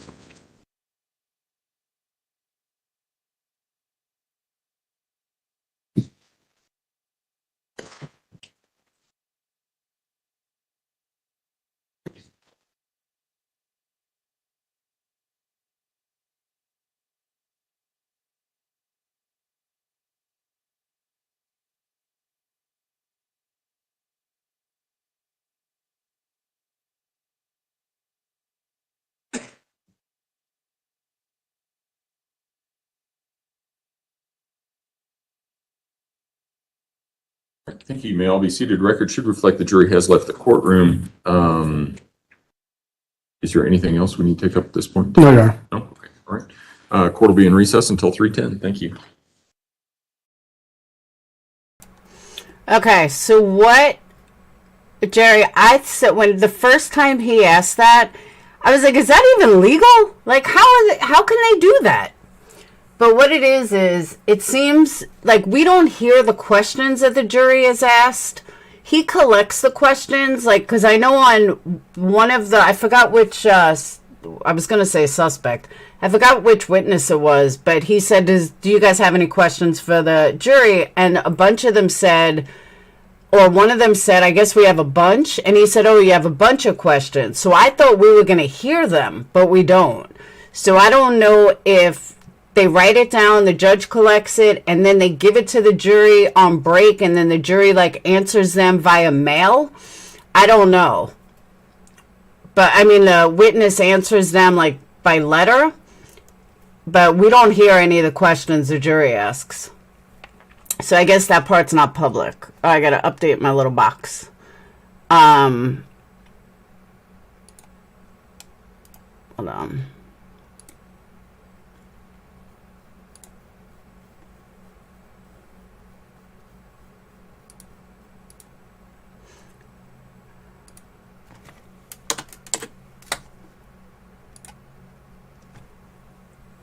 Hooves on the ground, perplexed as a hottie. Why, thank you. Oh, you think we will hear them, Heather? I figured we would have heard them on the spot, but I guess not. Look at Heather. She knows all about these trials. Oh, did we? I guess it is common, Jerry. I thought it was really strange, too. I was like, I never heard that before. I've never heard of a jury, a judge saying that. In any case, maybe it's a state thing, but I did look it up, and it's pretty normal. Because I was like, Jerry, all right, I'll be on a jury. I'll be like, yes, Your Honor. I have a lot of questions. May I approach the bench? I'm like, so you say you were here on August 3rd of 2021, but I have evidence to say otherwise. Yeah, I would have a blast. I'm following this particular case because it's absolutely disgusting and they don't... Oh, I thought you were following it because of me, because I'm just so hot. So I thought that's why you were in here following it. You could lie, Hooves. You could, like, boost my ego. Judge collects questions, lawyers come up, and then they'll answer it in court. Okay. Yeah, I would be great. I can't wait for my traffic ticket.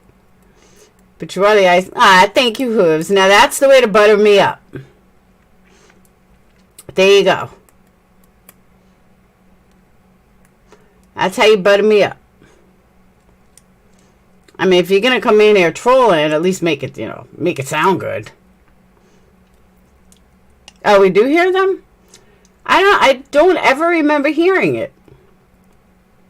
I don't ever remember that happening. Where a judge is like, yes, here's the question. I got to get on jury trial. I got to prepare for court on the 28th. Not really good at trolling. If I don't like someone, I tell them outright. I hear you. They just had it happen 2 witnesses. Where you actually heard the questions?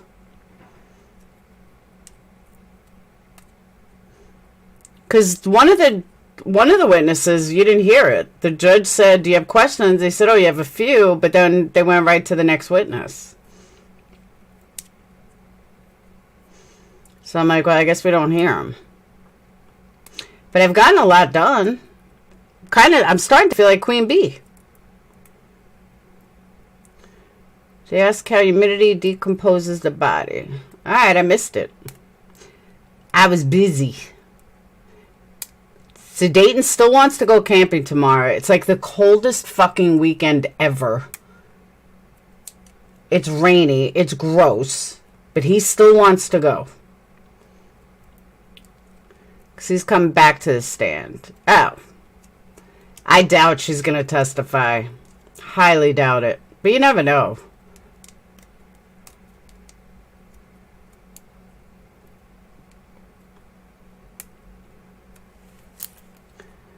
I was going to go camp. Exactly. It is supposed to rain all weekend.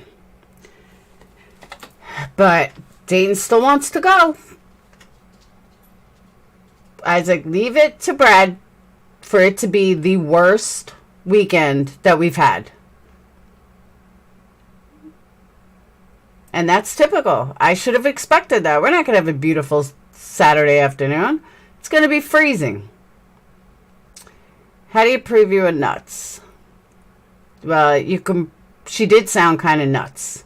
Suck it up, Buttercup. I'm telling you, I don't know what to do. It's going to be like 50 degrees out all day. Who's coming back? My ex come back from the dead? I'm telling you, somebody threw... I'm not joking. Let me tell you what happened this morning. You guys know that I wanted to be up on time for this trial. You guys know that. We discussed it. I didn't think I was going to get up. This morning at 8 o'clock, I am woken up to Winston on my chest. But I mean, he was thrown on my chest. Nobody else was home. And he literally came flying on my chest. I mean, it woke me out of a dead sleep. I felt him go into my chest. And he's only 4 pounds. So when he walks on me, I know it. This dog woke me up because he went slamming onto my chest. Like literally somebody threw him on me. Nobody else was home. I was like, okay, maybe this is Brad throwing him on me to get me up. But it was early. It was only 8 o'clock. There's no other explanation. I know what he feels like when he jumps on me. He was literally thrown on me. And it was so weird. And I was like, okay, that's Brad getting me up.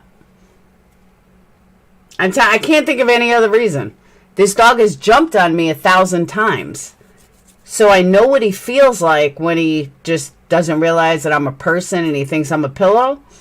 And he just jumps. I get that. It didn't feel like that. He woke me up at a sound sleep. I could feel that somebody threw him on me. It was the strangest thing. It was 8 o'clock. All the kids were gone. Fucking strange. Weird.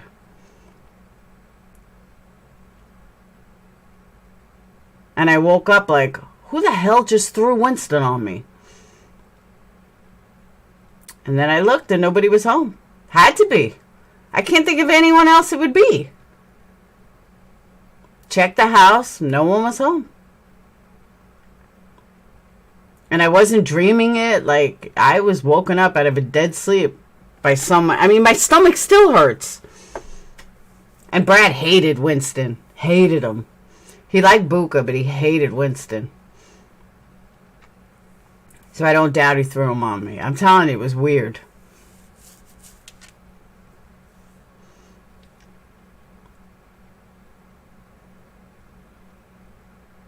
Strange, strange. I do too, Hush Puppy. I just don't know why. Like, I can see Brad taunting me. I don't know why I never saw my dad. To this day. I don't know why my dad has never come to me. I think I saw him once in a dream. Like, actually spoke to him once. That was it. The Brad I see all the time. I'm telling you, Stoned, I felt it. Like 50 miles an hour. I mean, he just went poof. I'll be taking suggestions for... Yeah, we need our next inappropriate poll question. I know our next poll question. Should Crystal run away with Jason? Should Crystal move to Colorado to run away with Jason? There you go. Next poll question. Now, Crystal, we're going to get in trouble. Next thing you know, it should be my neighbor. Stone, I'm telling you, it was weird. It was just boom. And I mean, the kids wouldn't do that anyway, but nobody was home. And it was like you can feel, like it wasn't just like boom. I woke up and felt the whoosh, you know, when someone is thrown at you or a dog is like, I just felt it. It was so weird. Jason lives in Utah. You wouldn't fit in. I thought it was Colorado. Why did I think he lived in Colorado?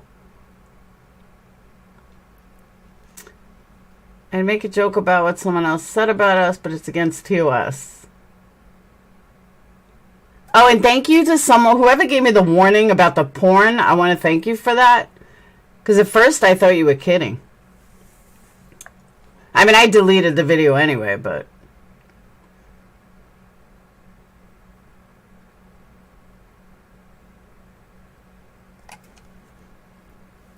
All right, we got 8 minutes left. You seeing Brad because you both need it because of the way you pet. That's true. I live in Left Carolina. What's Left Carolina? There's no Left Carolina. There's South Carolina, North Carolina, Virginia, West Virginia. There's no Left Carolina. Liar.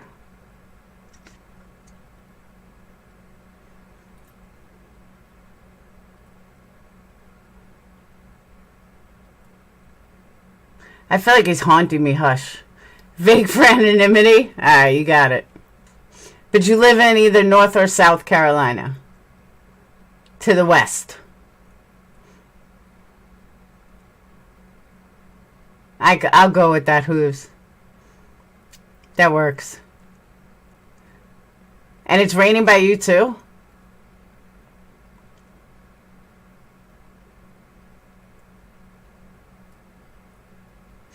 Yo, by the way, I hope Molly appreciates what I did for her. She's killing it.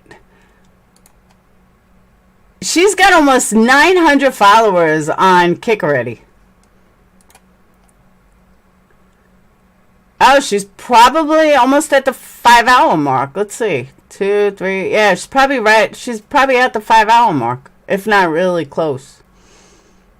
Bitch better appreciate me. It could be west, could be east, depends on which way you're facing. That's true. I'm telling you, she's going to do really well on Kick. She's going to be shocked. Once, like, everyone gets over there and she's pulling, 500, 600, 700 people and they're alive, she's gonna thank me big time. Because she did really well on D Live. She's going to do really well there, too.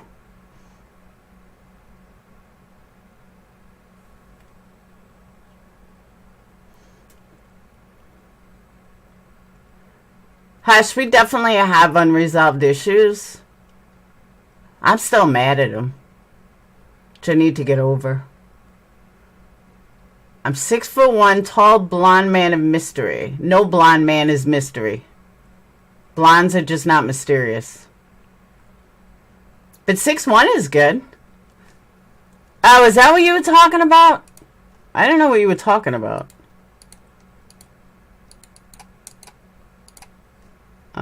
On stand.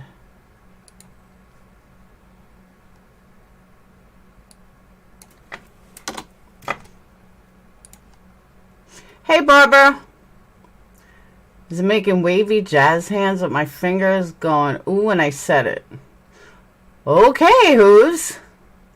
That's a little odd. You know, I once met a guy like that in the Rainbow Room in California, and I'll never forget him. His name was Dean. I saw him years later, but he had long blonde hair, and he kept flipping it. And he said, he was like trying to call me over, and I was calling him over, and I finally go up to him. He's like, why don't you and I get out of here and go do what we really want to do? I said, what is it we really want to do? He's like, come on, let's go. And that was the extent of the conversation. This was like 1993, 94, somewhere like that. It was back in the early 90s. But we had fun. I saw him years later. He had a beautiful Corvette. Beautiful apartment. But yeah, it was back in my hoe days. He didn't get old. He didn't grow old gracefully, though.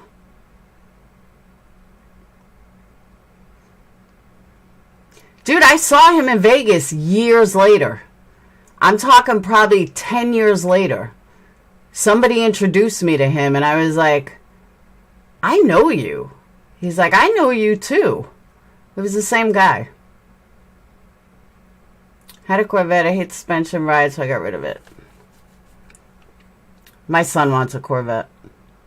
The new ones are nice. I had a really good friend, my childhood best friend.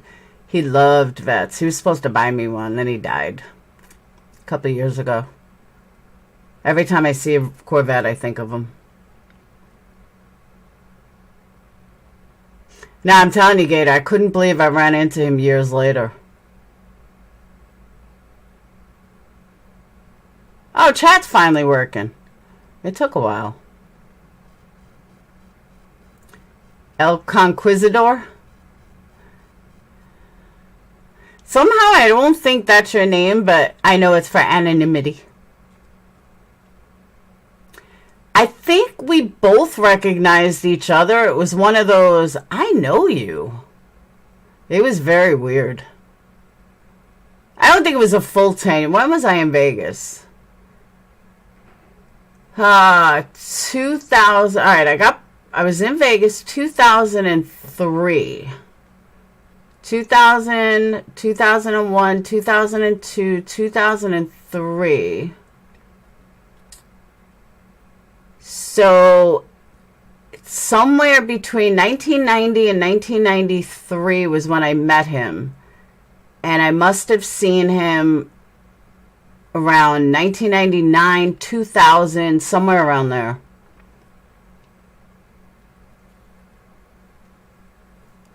Alright, it looks like they're back. They're swearing in the jury. For planning purposes, are you guys planning on leaving everything in here over the weekend? It's going to be locked. There shouldn't be anybody in here. I'm sure we'll leave some things in here. Yeah. Okay, but I know you guys did a really good job of cleaning stuff out of here Wednesday night. So, but it's up to you. Okay. So we're good to leave. Yeah. Yep, you can leave. Yeah, because there won't be anybody here. Leave Mr. Cellini here. All rise for the jury, please.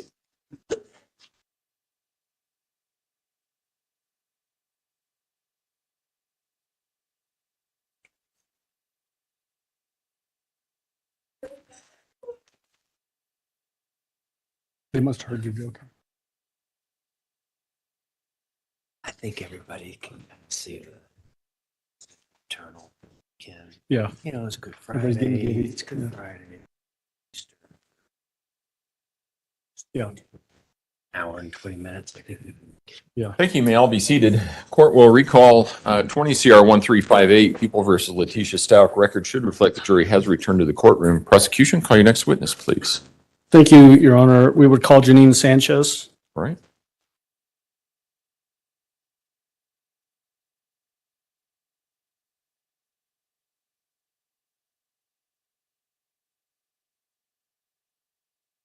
So just come on.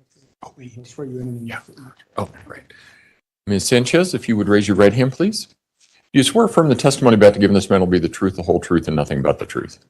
Go ahead and have a seat in the witness stand. Please watch your step as you step into the stand.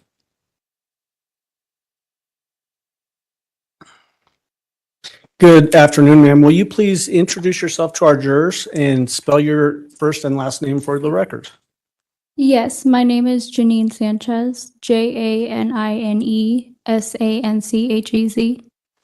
Ms. Sanchez, I want to just do some preliminary stuff with you. Do you live here in Colorado Springs? Yes, And I'm going to talk specifically about January of 2020, so 3 years ago. Where were you living back in January of 2020? in Lorson Ranch. Were you familiar with a young lady by the name of Harley Hunt? Yes. How did you know Miss Harley Hunt? So we worked together at Massage Envy, and then we'd occasionally go to Bible study together. Are you similar in age with her? I'm about a couple years older than her. Okay. And you said you worked at Massage Envy. Did you both share the same type of job, or did you have different jobs at that employer? We were both receptionists. Would you see each other often at work? I would say, depending on the shift, yes. Okay. And then you mentioned that you would sometimes go to Bible studies together. Did you ever hang out any other times outside of work besides those types of gatherings? No. Okay. Did you have each other's phone numbers? Yes. Would you sometimes text with each other? Yes. Would that include potentially sending jokes, memes, TikToks, that kind of thing? Yes, we would send TikToks to each other. TikTok is quite controversial these days, isn't it? Yes. How would you describe Harley's demeanor? She was very nice. Was she social or was she shy? She was both. She was shy at first, and then once you got to know her, she was more social. Would you say she had a positive personality or a negative personality? Positive. Bubbly or angry? Bubbly. Okay. Was she nice to people or mean to people? She was nice. And then how would she interact with customers that would come into Massage Envy? She was really nice to them. Was she professional also? Yes. Had you ever been over to her house? No. Prior to a specific time that we're going to get to in just a moment, did you ever have an occasion to meet any of her family members? No. Okay. At some point, did you become aware that her younger brother was missing? Yes. I'm not asking you for what was said, but did you actually get a text from Harley regarding that specific incident? Yes. Do you remember working with her on Wednesday, January 29th? It was a long time ago, so I don't remember exact dates. Okay. Yeah. So I'm just going to help you orient yourself, and it makes perfect sense. It's over 3 years ago. We've had previous testimony that Gannon went missing on January 27th, which was a Monday. And then did you talk to a detective in this case? Yes. Do you remember talking about the last time you might have worked with Harley with that detective? Yes. Okay. And if I showed you that report, would that help you remember what day that was you were referencing last seeing Harley? Yes. Okay.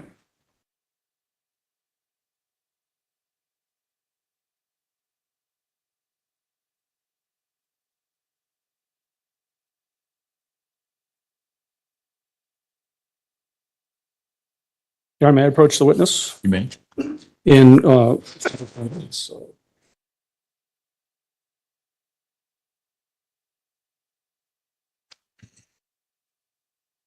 Sanchez, I'm showing you a police report. And I want you to look at this last paragraph on the page and read through it and then tell me when you're done. This, That paragraph, yes.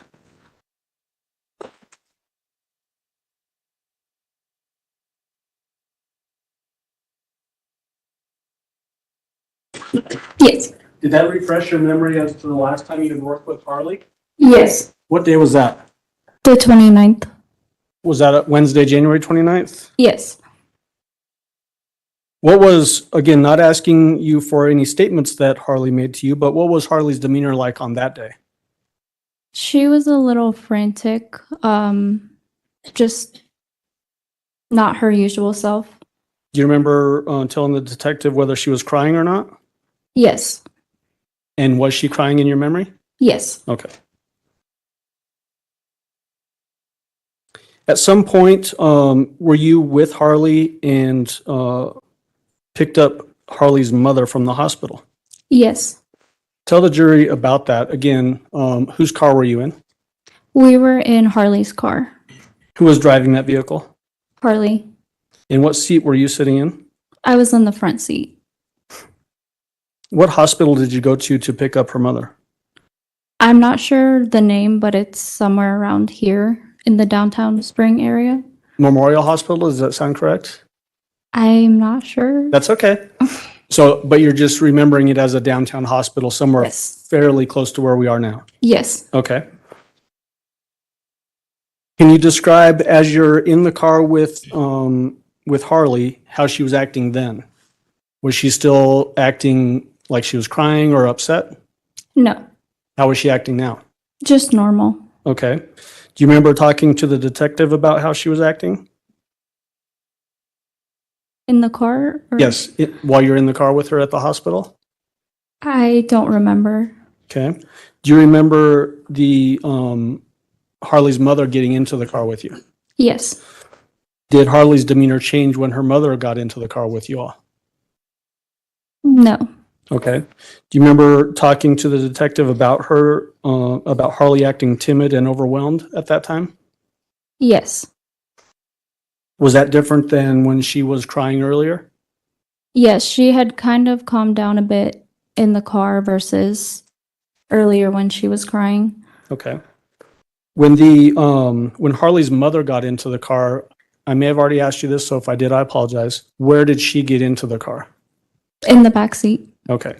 So did that mean that Harley's still driving, you're in the front passenger seat, and mother is in the back seat? Yes. Was she sitting behind you or behind Harley? In the middle. In the middle, okay.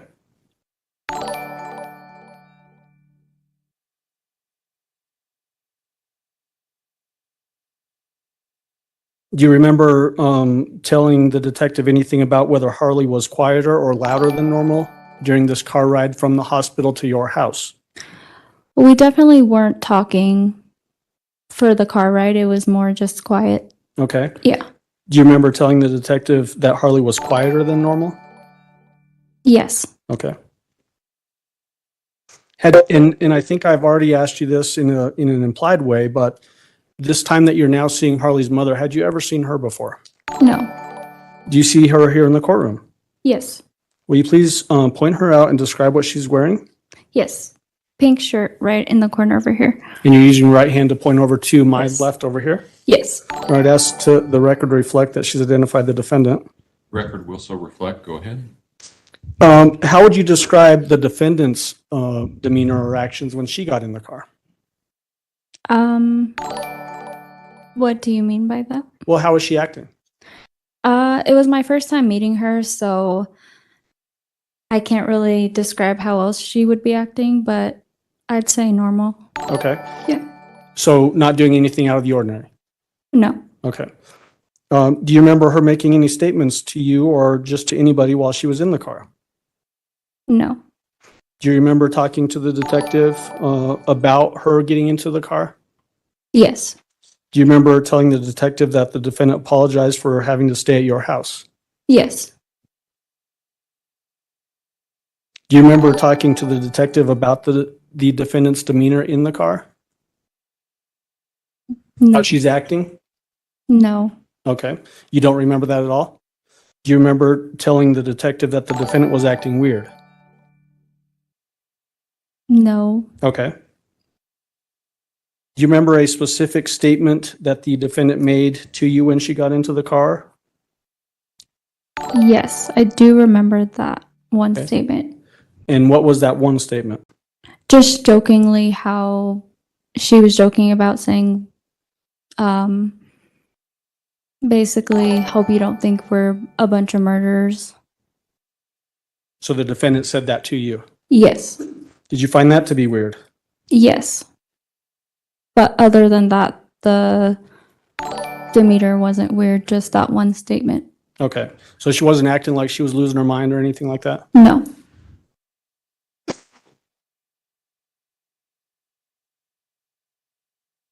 Do you remember whether the defendant started using Harley's her cell phone? Yes. Tell the jury what you remember about that. I was in the front passenger seat, and her mom was in the back seat. Harley's mom was in the back seat, and I remember her taking her phone, like Harley's phone, to the back and kind of texting people. I'm not sure who. So what you remember is that Harley had her phone in the front seat? Yes. And then the defendant, did she reach up and take the phone from the front seat? Yes. And how did you know that she was texting using Harley's phone? Because I was there when she took Harley's phone in the back. Okay. I guess, could you hear the keyboard clicks or anything like that? Or how did you know that she was sending texts? She made a remark saying, "Hey, can I see your phone real quick?" Okay. She being the defendant made that Yes. comment. Okay. Did you get a text from Harley's phone while the defendant had Harley's phone? Yes. Did that seem odd to you? Very. Why was that odd? Because we were all in the car together, so there's really no point to be texting when we were all there. And what did that text say, if you remember? Not sure exact wording, but basically if her mom could stay as well. Did that seem to you to be then that it was almost like Harley was asking you if her mom could stay with you at your house? That's kind of a confusing question. Yeah.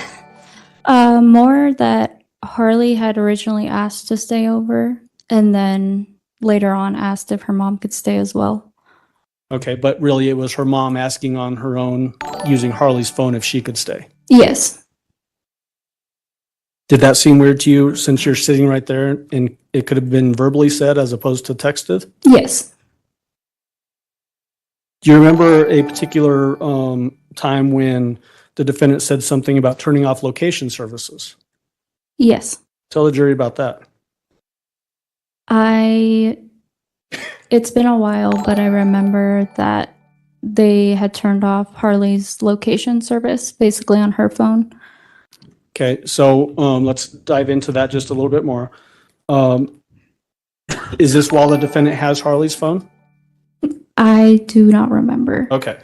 What does location services mean to you? Just basically seeing where someone's at based off of Google Maps. Okay.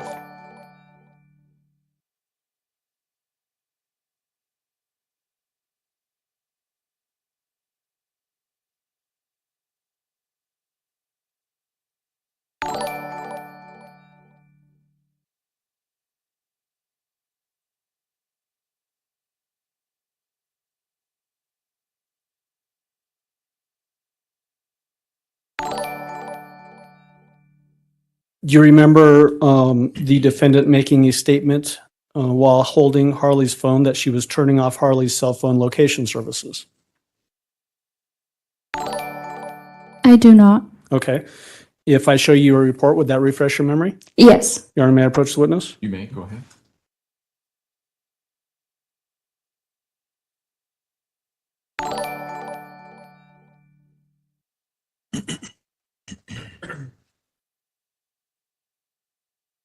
Yes. Just read this whole paragraph.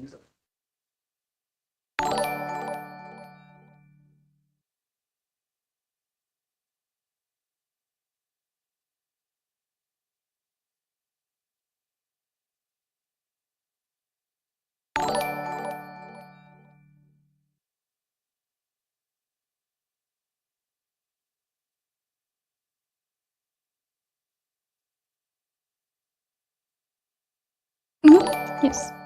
That refresh your memory? Yes. So do you remember the defendant making a comment about turning off location services? Yes. What did the defendant say about that Just that she was turning off her location on her phone. on Harley's phone? Yes. And do you remember her saying because she had to? Yes. And then what did the defendant do with Harley's phone after that? After turning off the location, Yes. I believe she still had her phone. Okay. Do you remember telling the detective that she then passed the phone back to Harley? I do not remember. Okay. Sorry. If I show you the report again when that refresh? Yes. Okay. And I know this has been a long time, so don't worry about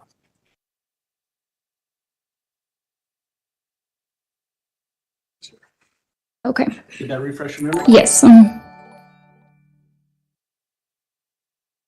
So after the defendant turned off Harley's cell phone location services, do you remember the defendant passing Harley's phone back to Harley?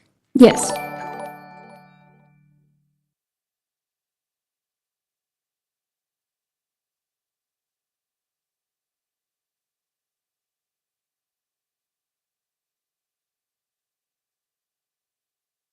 Do you remember while you were still at the hospital, the defendant making a statement about evidence being found? Yes. What did she say about that? She was just kind of talking about how they thought they had found evidence on her. And then also, did she mention finding evidence at the house? Do you remember that? I do not. Okay, if I show you the report again with Yes. that fresh memory, okay. You're just getting my steps in. Sorry. Just want to make sure it's accurate. This line right here.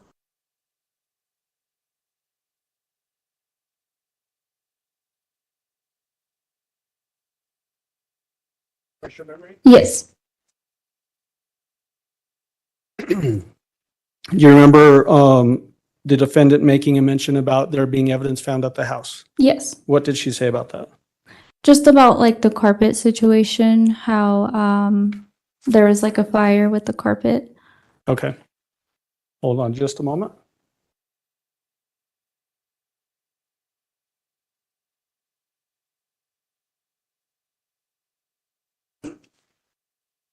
And again, I'm not asking you for any comments from Harley Hunt at this point, but did the defendant ever say anything to you about why her and her daughter wanted to stay at your house?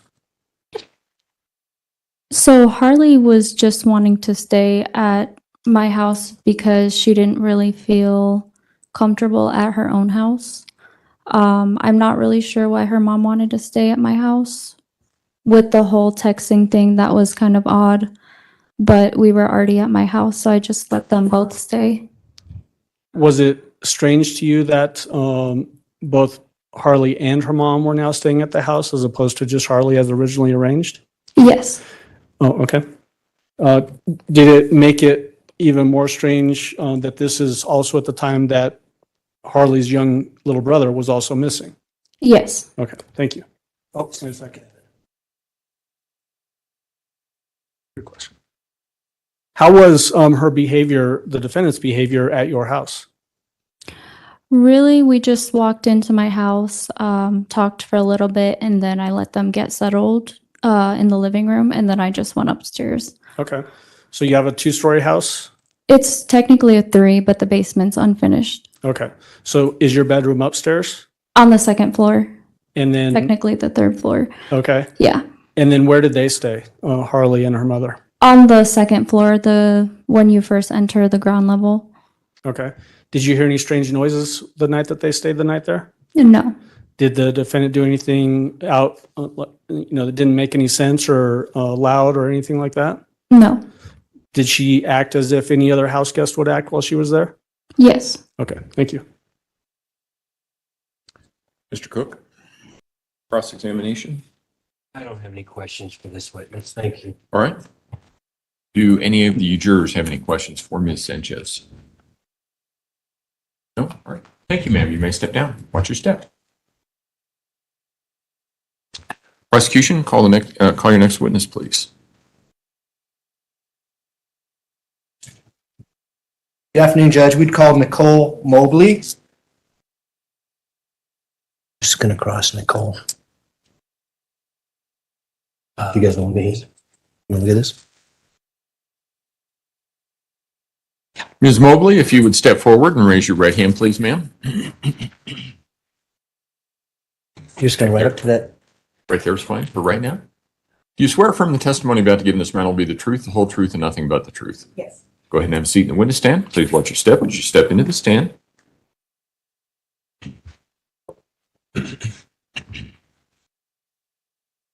Good afternoon. How are you?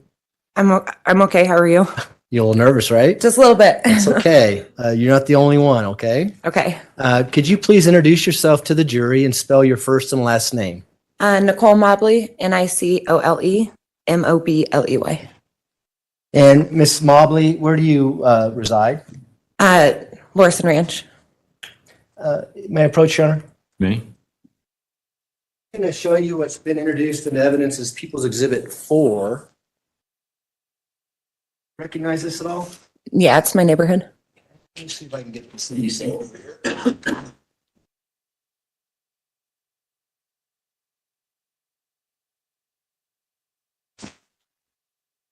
We're going to put it on the easel here, and I don't know if you can you still see it? Yeah. And I don't need you to be precise, but can you just point out the general area of where you live, if you can see this in People's Exhibit 4? Here you go. I'm gonna give you this.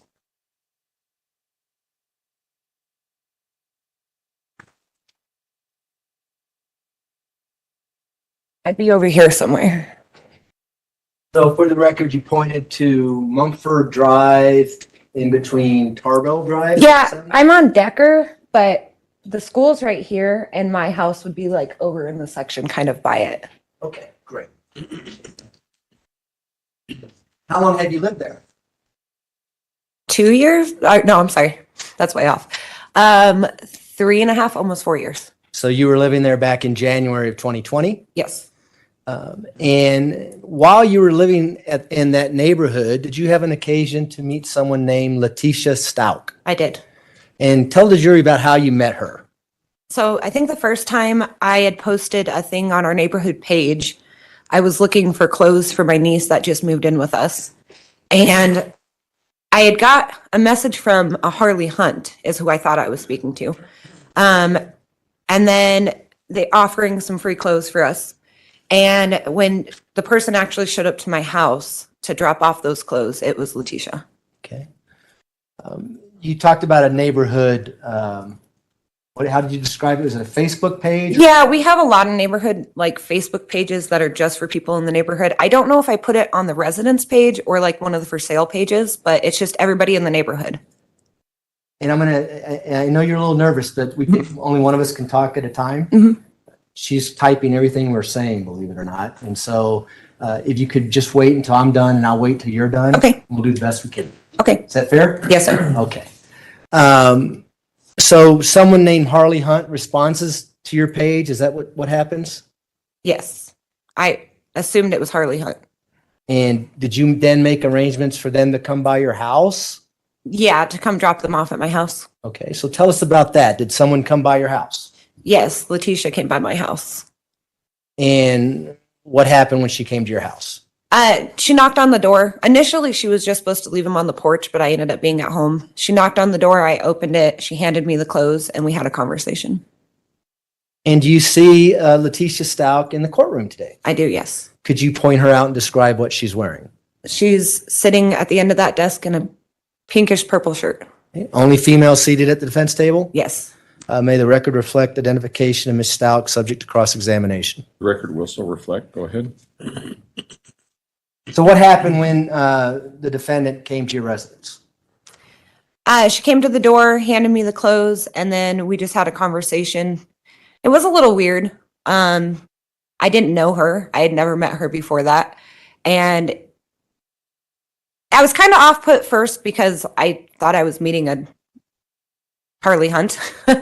And it obviously wasn't, but she didn't introduce herself as to who she was. And it was just kind of weird because I didn't know her and she was kind of just talking to me about life stuff. And like we had been best friends. Okay. So it was a little off-putting, but. And do you remember about when this may have happened? It was right before Christmas, probably December 20-something. It was before Christmas of 2019. So it would have been December 2019? Yeah. Was it the Christmas before you later learned that Gannon went missing? Yes. Okay. And so was there anything unusual about this initial contact other than it seemed like she was spilling her guts to you? No, not really. Okay. Did you have more conversation with her? I did. She wrote me later on telling me she had forgot a pair of pants. That was just nothing. The next time was a couple days later on Christmas. She had sent me another message. And what was that message about? Do you recall? Yeah, she said that she was going on a work trip, that she worked for an airline and she needed to go to a training, and had asked if my teenage niece wanted to go over and basically watch the house, but also hang out with her teenage daughter. And so did you learn that she had a teenage daughter when you initially met her at your house in December of 2019? I kind of put it together considering she wasn't Harley Hunt and that's who I was that was the name of the person I was messaging, and she kept saying my daughter in those messages. And did you have a teenage daughter? My niece was a teenager. Okay. And so did the conversation come up back in December 2019 that, hey, maybe your niece and my daughter could get together, that kind of thing? Yeah, she said that her daughter Harley didn't really have any friends because she didn't go to school here. So she needed somebody to watch her house and help with the dogs, and that it would be maybe a good way for them to kind of hang out too. Right. And did that ever happen? I didn't feel comfortable with it because I didn't know her and I wasn't sending my niece to somebody else's house. And was your niece living with you at that time? She was, yes. All right. When was the next time you heard from Miss Stout? The next time I heard from her, the next time I had any communication. Well, either. Had you talked to her, let me just ask it this way. Had you talked to her prior to Gannon being reported missing? No. So it was just Or not that I recall. Sorry. I don't think so. And so how did you learn that Gannon Stout, her stepson, went missing? There was a post on one of those neighborhood pages saying that, I don't remember exactly what it said. It's been a long time. I just remember there was a post that went up saying that her son or stepson didn't return home from a friend's house, and basically asking for help if anybody had seen him or could help find him. And so prior to seeing that post, had you and the defendant talked about the defendant's family situation, who was living in their house, how many kids and that kind of thing? Not that I remember. You only remember her talking about Harley, the teenage daughter? I remember when she was at my house that first time, that weird conversation that we kind of had was talking about weird things, just like, I'm trying to remember exactly what it was. No, because that, I do remember. So when she was asking if we would come and stay, or if my niece could come and stay at the house, she had mentioned her husband works nights and is in the Army and is gone a lot. She mentioned Harley because of hanging out with my niece. And then she mentioned, I think it was the little girl, talking about her going to Grand Mountain, but I think that's it. I don't remember hearing anything else. And when you say talking about weird things, what do you mean? I just mean, I didn't know her, but she kind of talked to me like I knew her. And just being frustrated at home life. It was a very short conversation. It was just, I think to me, the reason it's weird is because if I don't know someone, I don't usually start talking about things like I know them and like I should know what they're talking about. So was it like, way too much information here? Yeah, kind of. And I'm used to, in the neighborhood, we do porch drop-offs. So you don't usually have to communicate with the person. They drop it off and leave. I'm not a very sociable person when I'm in the comfort of my home. And it was just kind of, thanks, have a great night kind of thing. Not, I want to stand on the porch in the cold for 20 minutes. Gotcha. So let's talk about when you see the post about Gannon being missing. What did you do next? Told my husband, and he just knows how I am. So he was like, do you want to go? Do you want to go help look? So we did. We got dressed in warm clothes and we headed out and went to start looking. And would this have been on the night of January 27th, 2020? Yes. And approximately what time was it that you went out looking? Do you remember? I don't remember what time we started. I don't remember. Was it nighttime out? It was nighttime. What was the weather like? Freezing. I think it started snowing while we were out there because I remember being soaking wet and it was absolutely freezing out. Was there any plans or any areas that people were looking? I mean, this post that you saw, did you have a game plan on where you were going to go look and things like that? So there weren't really any plans like communicated with anybody. I think thinking of the age of the boy, it was, let's go look by the school. Let's go to any of the parks in the neighborhood.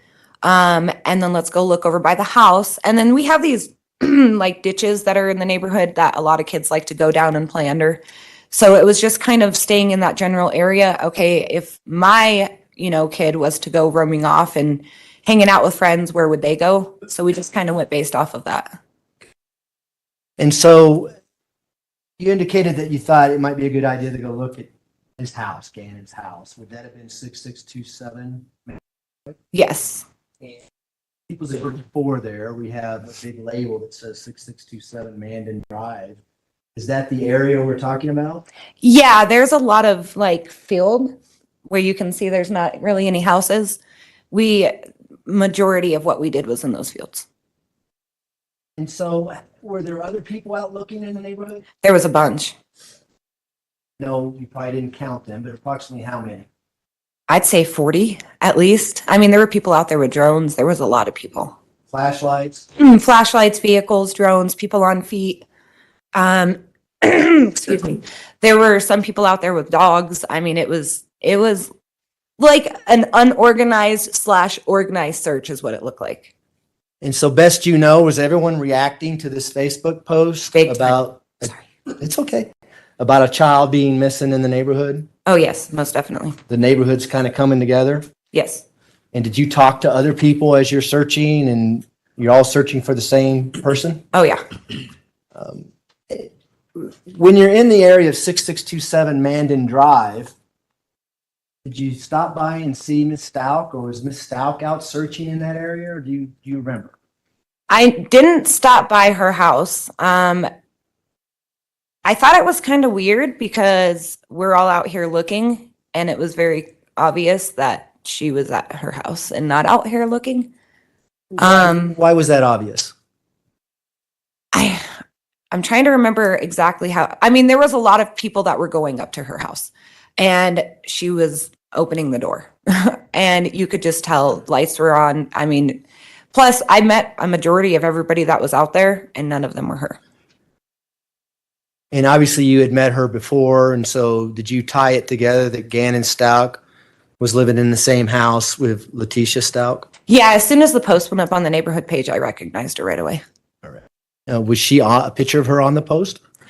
Not on the post, like her Facebook picture. Oh, okay. And so as you're out that neighborhood, did you ever see any police cars coming to 6627 Mandan Drive? I don't remember seeing any when I was there. How long were you out there, do you think? Hours. We were out until about 2-3 a.m.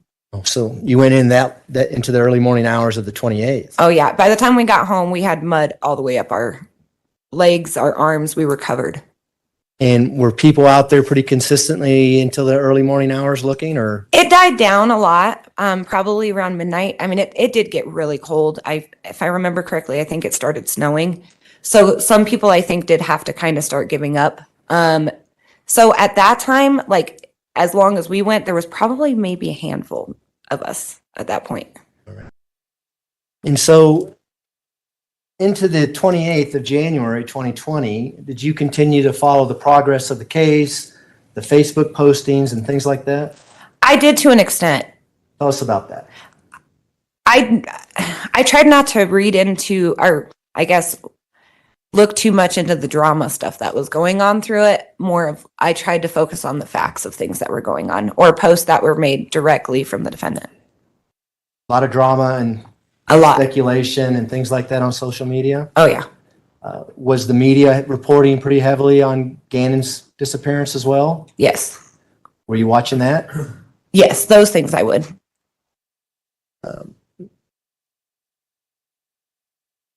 Did you reach out to Ms. Stauch and offer her to help or do anything in any way? That was another thing that kind of set me off. The night that he went missing, I had sent her a message. I cannot remember what I said in it, but I remember it was something trying to get information like where we should be looking, and she blocked me immediately.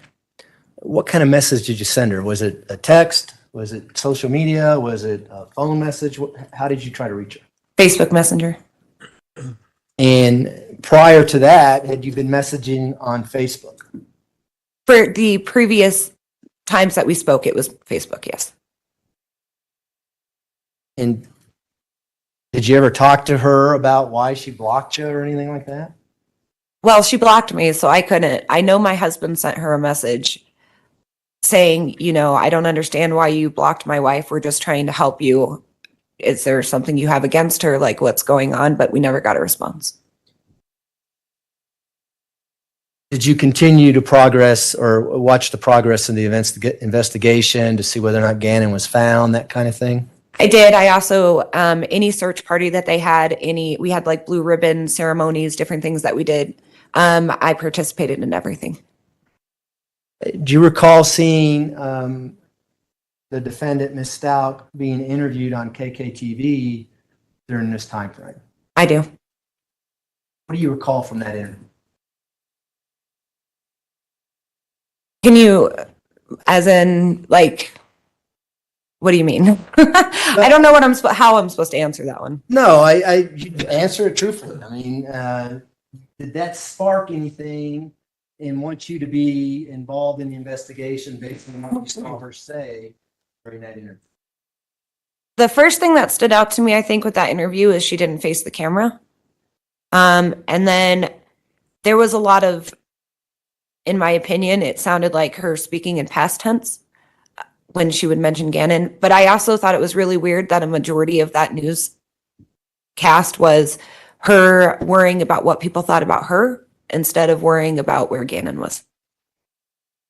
And did that trigger your personality as to want to know more or find out more about what had happened to Gannon based on everything you're seeing, not only this interview, but the post on social media and things like that? Most definitely. Was there a point in time where you tried to reach out to Ms. Stauch again via some Facebook pages? I did, yes. And what kind of Facebook pages did you reach out to? Do you recall?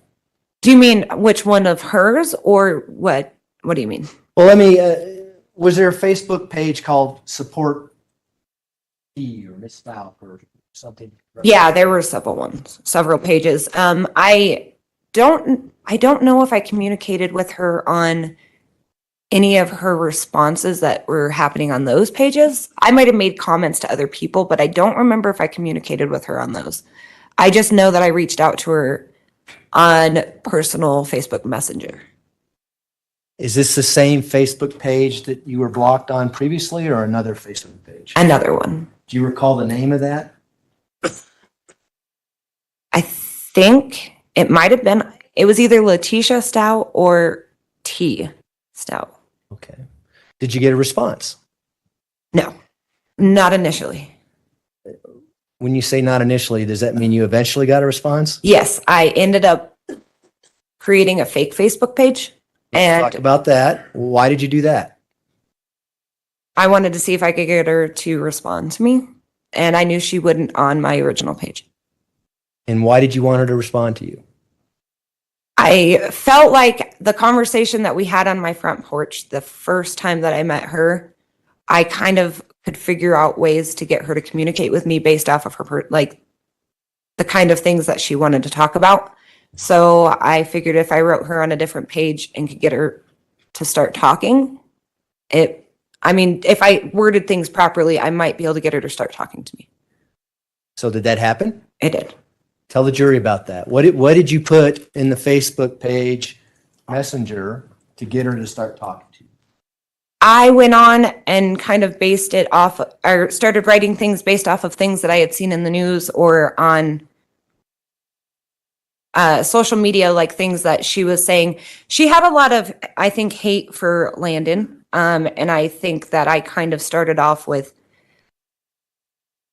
a combination of agreeing with her about things that involve Landon. And I also, there was a video that came out about a truck in a shadow. And I also wrote her saying I believed her about the shadow under the truck. And is this video the video of when Ms. Stauch and Gannon come back on the afternoon of January 27th, 2020, and you see a leg drop on the other side of the truck? Yes. And that was posted on the internet? Yes. Is that what you're talking about? That's the video, yes. The shadow is actually a leg coming down? Yes. And Ms. Stauch was saying who did that leg belong to? She told me it was Gannon.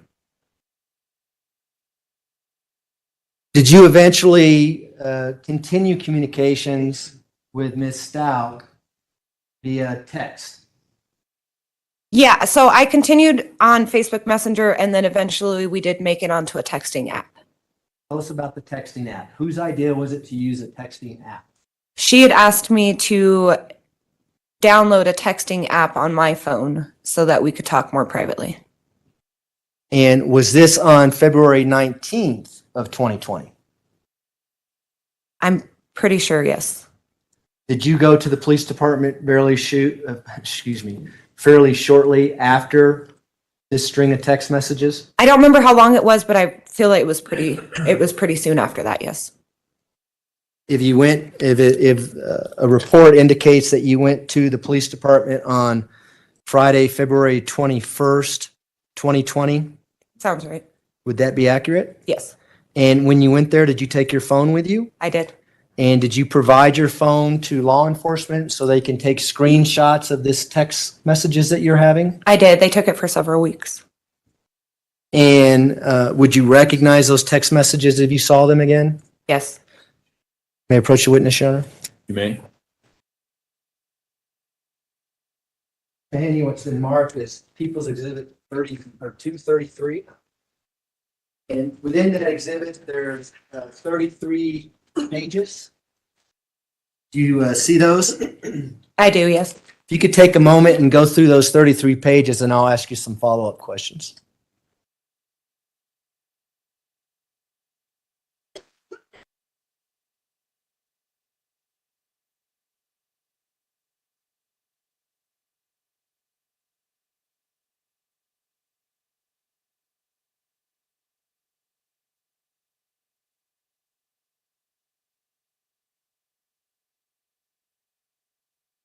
Okay.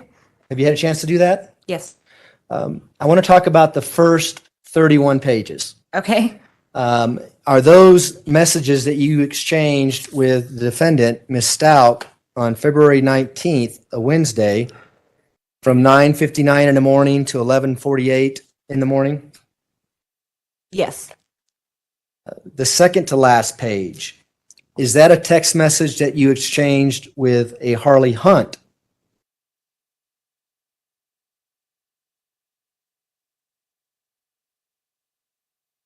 Yes. And is that your text message as well, the one to Harley Hunt? It is. The last page, page 33, is that a text message that you sent to your husband? It is. Is the message that you wrote to your husband accurate? Is that what you said after this text screen that you had with the defendant? Yes. Okay.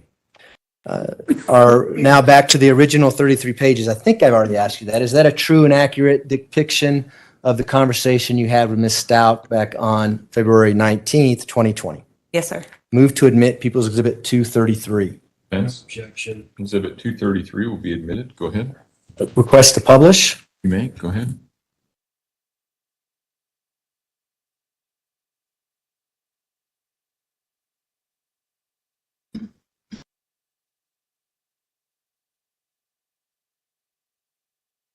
You can zoom in. Thanks. You can either look at the TV screens or actually look at the notebook, whatever you're more comfortable doing. Okay. We're on to page 1 here. Before we talk about page 1, what was your motivation here? Why were you trying to get her to talk? Sometimes I get this impression of myself that I can get people to tell me things that other people can't. So I just wanted to give it a shot. When you're talking to the defendant here, had Gannon been found yet? No. Were you trying to find Gannon? Yes. Were you trying to get information from her so that Gannon can be found? Yes. The top of the text says Barbie Girl. You know who Barbie Girl is? It was Letecia.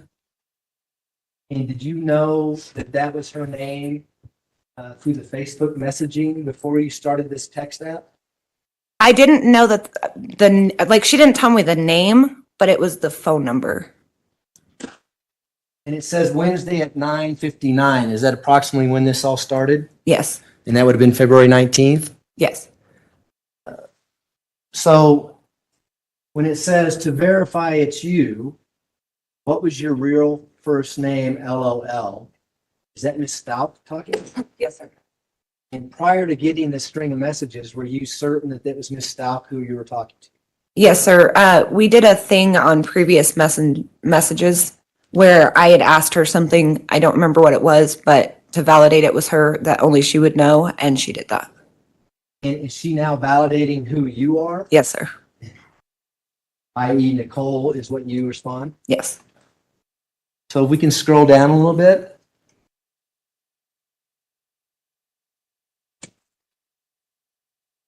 And again, everything that you say is going to be in green, right? Yes. She's saying, yep.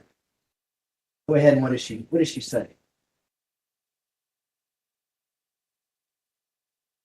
That she was realizing who I was, verifying that that's.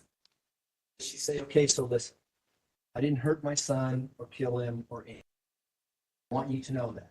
I also want to know that I can trust you on here. Yes. How did you take that? I guess kind of in a couple ways. That obviously she knows something, but that I needed to work really hard to gain her trust, and maybe I could get her to tell me something. I don't know. And so how did you respond? Go ahead and read that.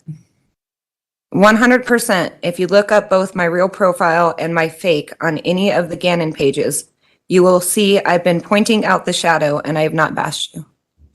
So is that what we're talking about, the leg drop that we see January 27th when they get home? Yes, sir. And why did you tell her this? So there was a lot of drama and things that were going on. People trying to zoom, like on social media, zooming in and trying to determine if there was a shadow or a leg. Because there was a lot of, well, we didn't see him come home.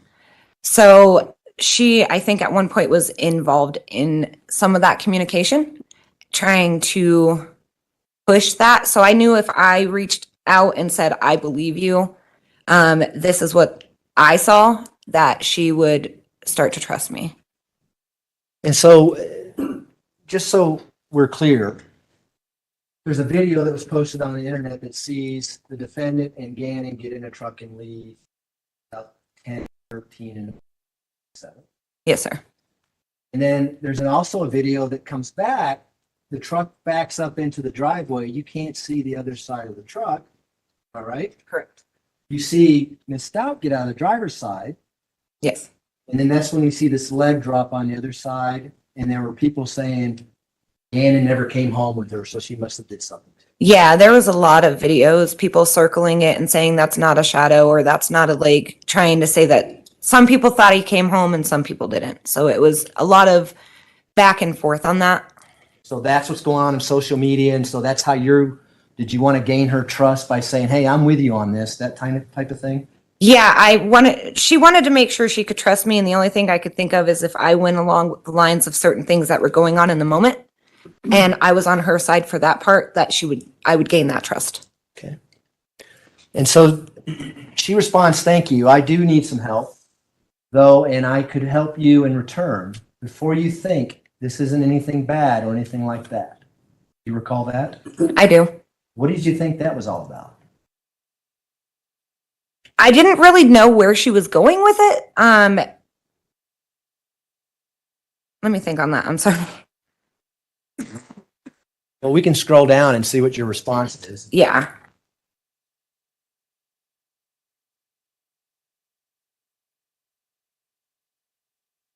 So now we're on page 2 of that exhibit.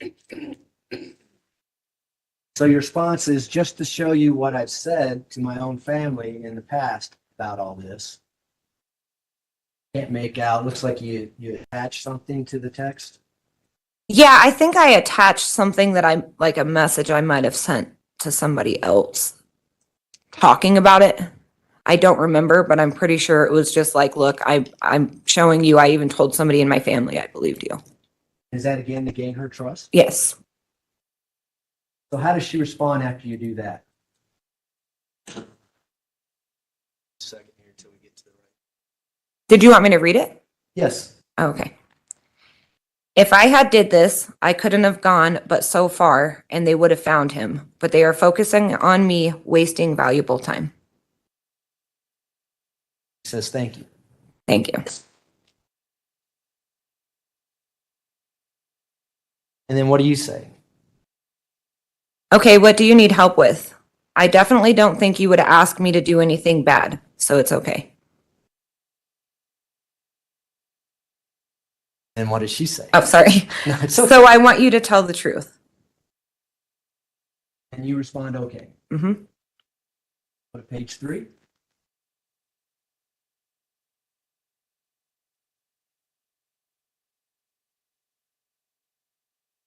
And some of these are kind of repetitive just because of the way they did the screenshots, so bear with me. So you say okay, and then what does she say? Someone was in the home when we got back. I gave this to police at my initial interview, but I thought he was being defiant and just going against his dad's wishes, leaving. I blacked out.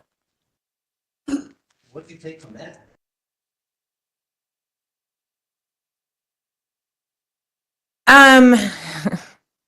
Well, I didn't believe it. But I don't know. I didn't believe what she was saying. I was kind of just waiting for a story to come. Is this the first you had heard about someone else being in the house? It is. As far as I remember, yes. First you heard of her blacking out? Yes. Up until February 19th, 2020, did you just think Gannon was missing, or what was your thoughts about what had happened to Gannon? I had hoped he was just missing, but from the very first night, I just had a bad feeling. We can scroll down, please. Oh, so you respond, so blacked out before he left, because I'm a mom and I know how that is. It says, I've done it and reacted. You mean to say reacted? Yes. With my kids and situations. I just did it when my house flooded. What do you mean by that? So I think in my head, I was thinking maybe a situation happened and she overreacted and something might have happened. So I wanted to kind of play on that and say, look, I'm a mom. I've overreacted in situations. My house had just flooded, so I could have overreacted in that situation. So I was just kind of, I think, trying to play along with it. You didn't know what was going to come next, I take it? I had no idea. And so what does she say next? I am beginning to think that the guy was still in the home when police came. Either way, he popped back up with Gannon, so I'm assuming they were in the storage room. He threatened me, and I put them girls upstairs to protect them. She says the. Yeah. And you asked her who was the guy. Yes. How'd she respond? You want me to read it? Yeah. Okay. He took a suitcase and some of our things and Gannon's things, and I was crying. Then he hit me across the head. So is this the first you heard of a suitcase? Very first time, yeah. And how did you respond to that? And why did you respond the way you did? This is why the cops are being the way they are. They knew you didn't do it, and that's why they are being so quiet. I knew you were innocent. So I responded in that way because, once again, I'm trying to keep her thinking that I'm on her side so that she'll continue telling me more.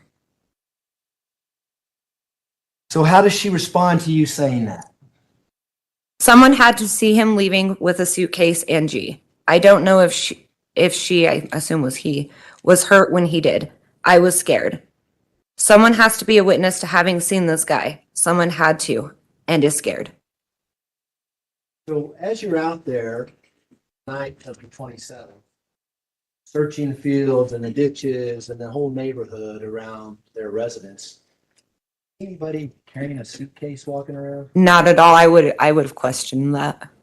Would anybody stop that person, strange man in the neighborhood? In a heartbeat. Our neighborhood has cameras everywhere, and you can't be a guy selling solar panels walking up to somebody's door without somebody posting, "Who's this weirdo at my door?"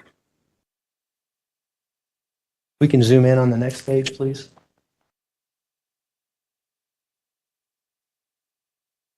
So she said someone has to be a witness to having seen this guy. Someone had to and is scared. And you say, can I ask you this? You think Landon sent this guy? Yes. How does she respond? I will do anything to find that person, but I don't know how. She could have, and then things may have went wrong. Now, had you gotten to know Landon and Al and Lena and the rest of the family from efforts that were going on in the neighborhood to try to find Gannon? I remember, I think I met a few of them maybe once for a very small amount of time. I think there was an aunt and Lena at one of the events that I got to play with Lena and do a few things with, but I didn't get to know them. Was there a church in the neighborhood that was heavily involved in the search effort, and people would meet at the church and discuss things and trying to find Gannon? Yeah, we would do it at the church, but we also had a point when right off of Mandan, there's that field, and we actually set up tables with food and snacks and waters, and everybody would gather there and do search parties. And I think that's where I did most of my communication, the one time that I think I spoke with a couple of them. So why did you ask her if she thought Landon was involved in this? It was made very clear, and I don't remember how, if it was social media or what it was, but that she didn't like Landon. So I think I was trying to play off of, okay, well, she doesn't like her, so if I start talking about Landon, it pulls her in more because I'm kind of siding with her. Okay. We can scroll down, please.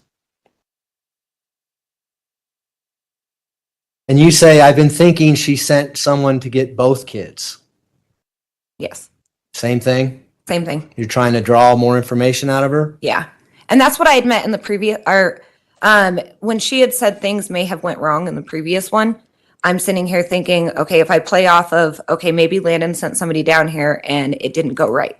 They were only able to get the one kid and, you know what I mean, kind of played it off. And then she responds to that, says, but Lena was gone, so he couldn't. Yes. And did you know who Lena was? At this point, yeah, I did. Was that Gannon's 8-year-old little sister? Yes.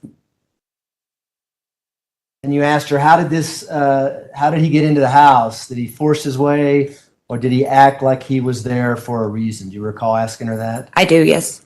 Trying to get more information? Yes. And how did she respond to that? Can you read that for us? When we went in through the garage, I went into the bathroom. So either already in there or came gate. Maybe G had seen him before. That's why he kept checking the gate to make sure it was locked. Okay.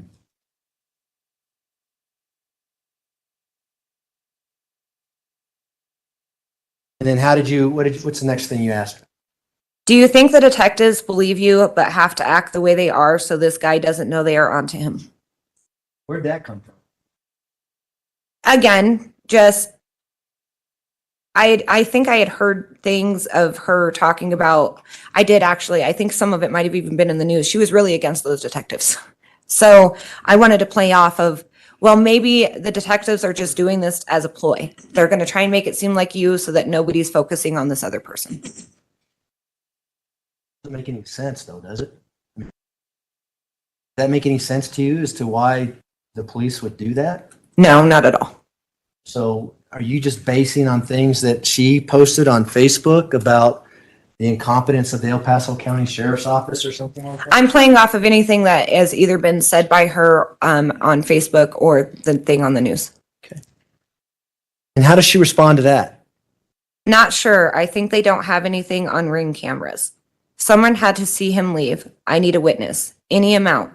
Do whatever for them if they come forward. They need to start looking for the guy and posting it on our state's. It's just on our states. I don't know. Okay. And then how did you respond to that? Oh my God, I'm telling you, I think Landon did this to try to get her kids back, and it went wrong. So now she is using this to get money for her nasty habits. Poor Gannon, I really hope he isn't being tortured. Where are you getting this information from? Posts. There were things that were going around about Landon potentially having a certain kind of background. Why was Gannon and Lena in, out their custody anyways? So I kind of just played off of that because, again, I knew that she didn't like Landon. Were these posts that were in this support T Stauch website or Facebook page? I'm people pretty who were supporting her. I'm pretty sure it was, yeah. And how did she respond to that? Can we scroll down, please? And get off me. He would have been found close by if it was the killer. I couldn't have went far. I think something went wrong now. It's been too long. She would have had him come back and then tried to say we were bad parents by now. Now, what did you think she meant? Can we please leave that up?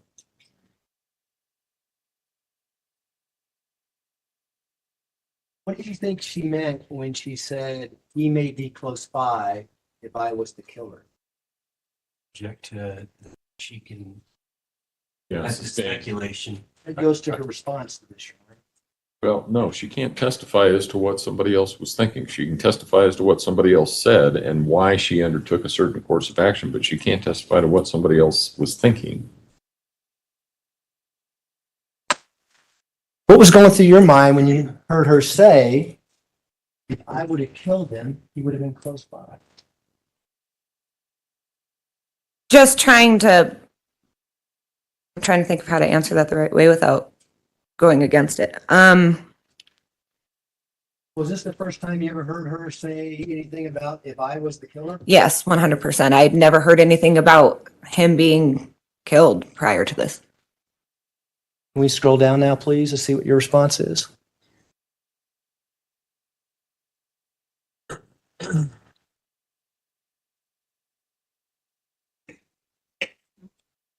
So you respond, did Gannon seem like he knew him? Or was he acting scared when he was talking? Taking him. Taking him, I'm sorry. It's okay. Is that how you responded? Yes. Now, above that, she says, I think something went wrong now. It's been too long. She would have had him come back and tried to say we were bad parents by now. Now, I think he may be out of state. Call that? I do, yes. Is this the first time you ever heard her say anything about Gannon being out of state? Yes. And did you later learn that Gannon's body was found in the state of Florida? I did. Go to the next page. Next page, please.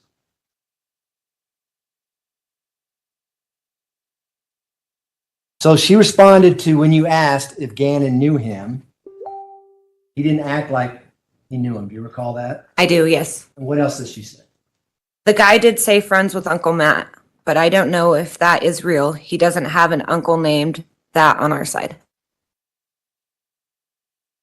And how did you respond to that? Oh my God, see, this is what I was thinking. And I told my husband, I think bio mom did this. Does Landon have anyone she knows named Matt that she says is like a brother? And again, why are you saying this?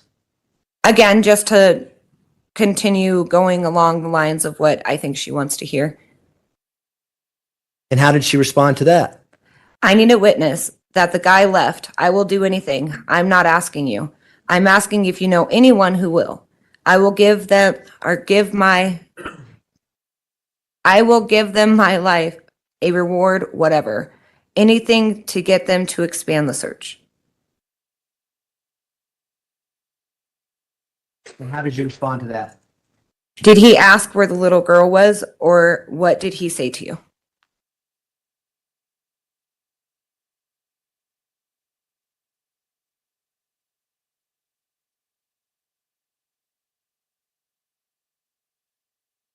So she says, he said, is that your daughter at the door? You recall that? I do, yes. And then says, but I sent her to the mailbox. Yes. Do you know who she's referring to when she says Dot? Yes, Lena. Lena. I'm losing my mind because they need to look for the description of the guy. They need to expand and put up alerts and states. My heart is breaking. Yes. What was going through your mind at this time as far as how you're going to respond to get more information?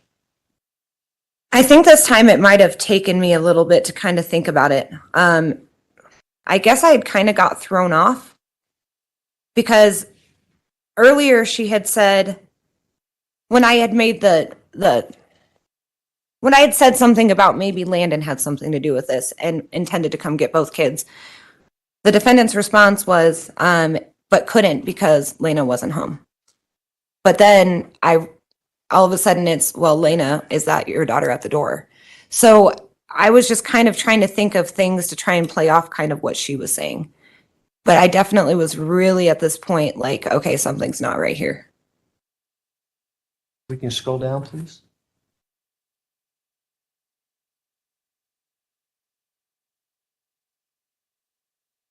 So go ahead and read what you say there in green at 30 now on page 13. Okay, let me think on this. On a way to help. I've been on the news and I know I can't just all of a sudden say that, but I will help figure this out or something. Who can help? Just give me a little time to think. I will help. Anything to get him found. I'm so sorry to go through that and then be accused. I can't imagine how you feel. I'm here for you. And then she responds, you were on the news? Yes. Were you on the news? I was, yes. What were you doing on the news and what were you saying? I was one of the searches I think that we had at the school. We did a search and maybe it wasn't a search. I think it was like a ribbon thing. We did a bunch of blue ribbons that we put all over the school. And the news had asked me to go up and speak about searching, like locations and things. Were the blue ribbons, what were those all about? Why were there blue ribbons? We turned the whole neighborhood blue for Gannon. Is that his favorite color? I think it was his favorite color, but he also loved Sonic. We can scroll down, please. And she says, and whatever they need, they're going to have to pay me for defamation, civil rights violations, etc. But for now, I need him home. I need my boy home. Yes. How did you respond to that? Let's go to the next page, please.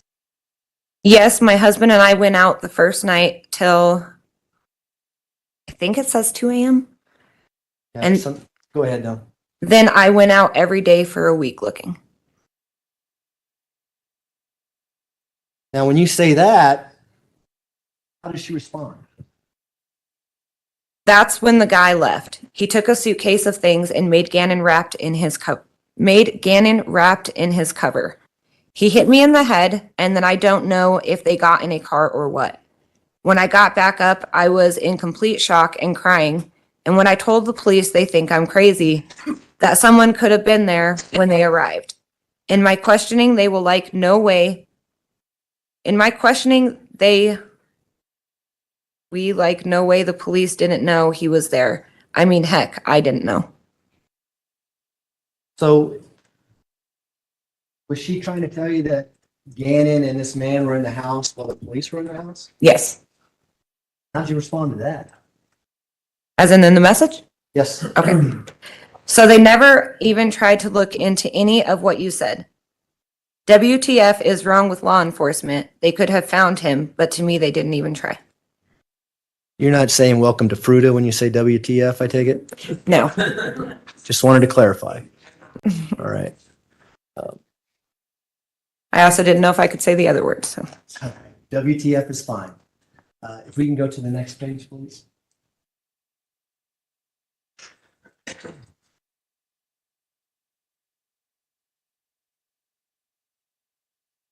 So she responds to that by saying that's when the guy left. He took a suitcase of things and made Gannon wrapped in a cover.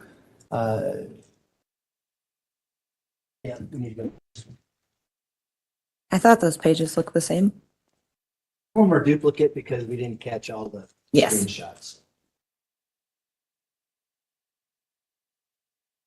So in response to your WTF comment, she says, nope.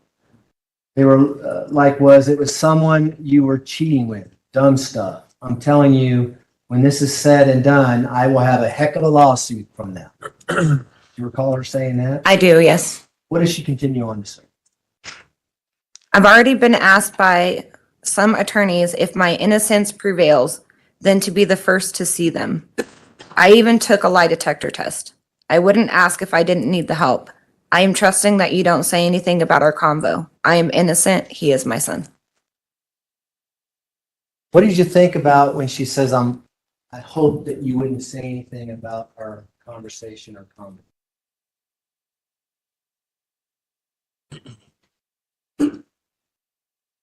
I'm sorry, say that one more time. Well, what was going through your mind when she says, I am trusting that you don't say anything about our convo? That she's probably getting ready to open up and say more.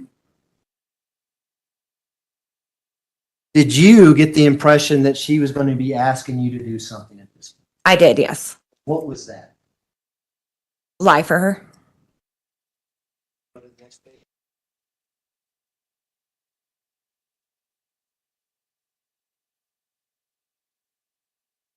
So you respond. How?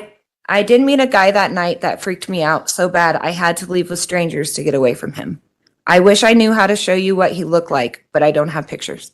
Tell us about that. Did you meet some guy out there while you're searching? I did. What was that all about? Tell the jury. All that was about is I was out there with my husband, but my husband ended up in a different area than I was. And some guy came up that I think he was using a drone, started hitting on me. And I felt really uncomfortable. So luckily a truck with some ladies in it that were out searching showed up and they let me get in the truck with them and they took me to another park to get away from him. This guy have a big green suitcase that he was rolling around? He did not. Or a little boy next to him. Is this what you're talking about? Are you trying to lure her in by giving her some truth?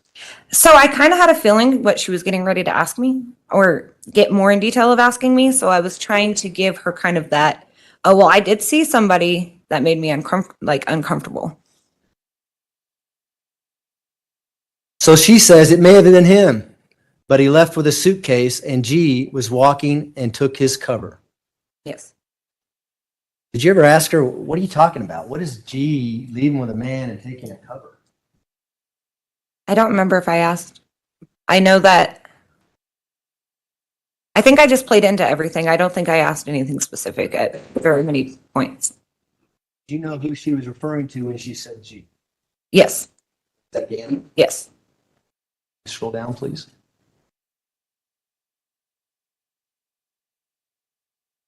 How do you respond to that?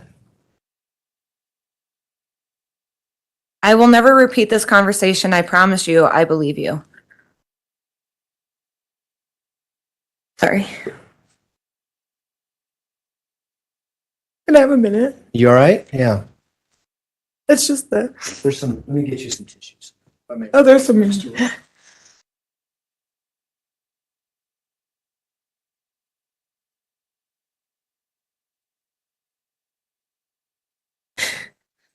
Could you read it? Sure. Did you say this was hours later, and I told my husband, this guy that creeped me out, what if he had something to do with it? Then hours later came out to help search, just to be close to the house to see what was happening. And I told him this that night before I knew any of this. Yes, You recall saying that? I do, yes. You actually think that? No. Why'd you tell her this? Again, just to keep her going. Yeah, I'm okay. Okay. Yeah, I'm okay. We can go down to the next one, please.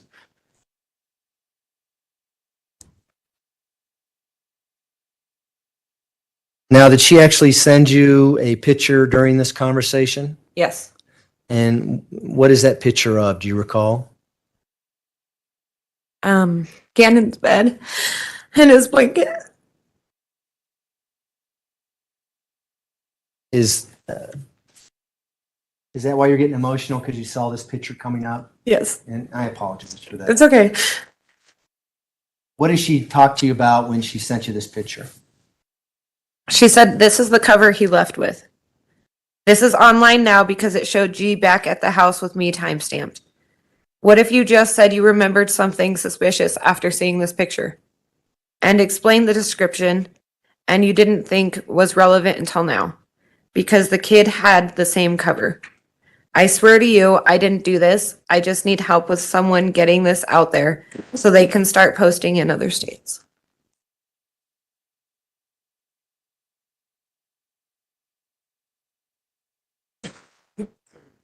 Do you know how Gannon was found? I do, yes. Know that he was found in a suitcase? I do, yes. How did you respond to this?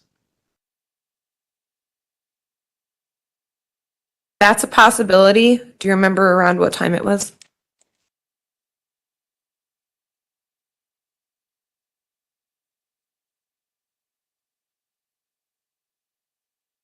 And what did she say?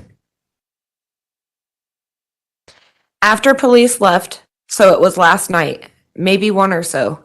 I didn't know he was still there until police had left. And on some people were out searching, he could have blended right in. We can scroll down, please.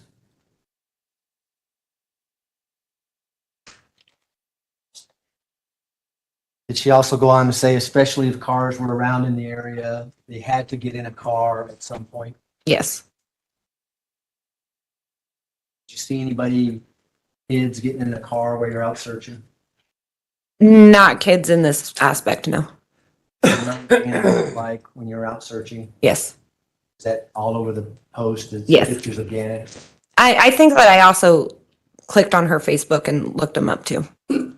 So you respond, yeah, there was a lot of cars and people everywhere. Yes. Is that true? Yes. Well, not a lot of cars. There was a few cars, a lot of people though. And then what did she say next at 11:11 a.m. on the 19th? I wouldn't ask this if I didn't want to find our son. I'm cornered because of no ring activity. Did you know what she meant by that? Yes. And what did that mean to you when she says that? Just there was no footage of him leaving or any man walking out with a suitcase and a blanket and a little boy. So no footage of that on the internet posted on Facebook pages? No, and none on anybody's rings. We can scroll down, please. Looks like you asked a couple questions here. Could you go ahead and read that for the jury? Yes. So this was before the cops searched the house. So he was making Gannon hide with him and be quiet. That's not only scary, but also really sick. Do you remember? I think it's supposed to say what he looks like. Tall, short, skinny, fat. So I can think of a way to say it when they ask details. Why are you saying that? To play along. Keep her going. Do you want her to think that you're going to come up with this story and tell the police about what she's asking you to say? I wanted her to believe this, yes. What did you say next? So I was in the field by your house from about 12 to 2 and could see your house most of the time. So now I need to think really hard about this because I saw a lot of people out and now I'm wondering if I could have seen anything. It was freezing cold and we were exhausted, but there were so many people out there. How did she respond to that? Yes, he's Hispanic, shorter, 5'7" or 5'8", about 175 pounds. He has like either a tattoo or something on his face, maybe teardrop or something like that, but a marking. He had on a jacket. I don't remember the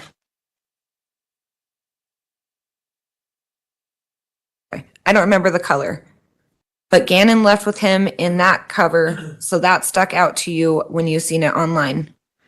Just recently. Yes, he stayed in the house while they were there, but I didn't know until later.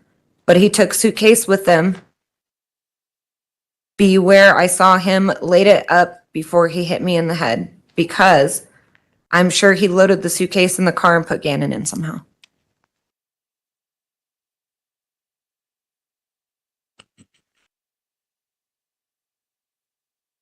Then how did you respond to that? I wish I could remember that night better. Like a car in front of your house or close because I parked on your street a few houses down to get out and search the field. And then when she says, at this point, I just need the main info out there. Again, I only ask because it's our child. They are looking in all the wrong places. Driving me crazy. Call her saying that? I do, yes. Is she leading up to something? I know we're going to get to this question she's going to ask you down the road, but at the time that you see this text come across, are you anticipating her asking you to do something? Yes. Go to the next page, please.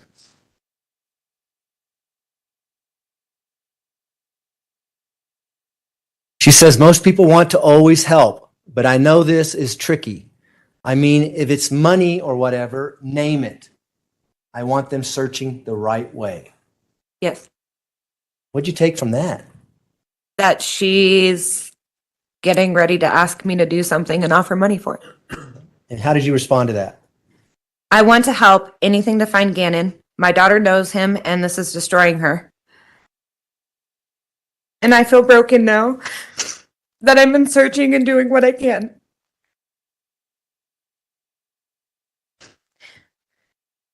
And I met Lena, and that made me break down. So I am about to meet with my dad to help him put together a chair. He just got a new house. He is nosy when I'm on my way on my phone, so I only want to message when he isn't next to me. So if I'm slow to reply, that's why. I don't want anyone knowing I'm talking to you because then people get nosy. And like I said, anything we talk about is between us. And you go on to say, I'm not even telling my husband, right? Correct, yes. If you can scroll down, please. He says, okay, I think that's best. You think you could do it? Let me know what you need. Gannon is who I want home. And they can turn their searches the right way. Then they could call me back in and take me seriously. Yes.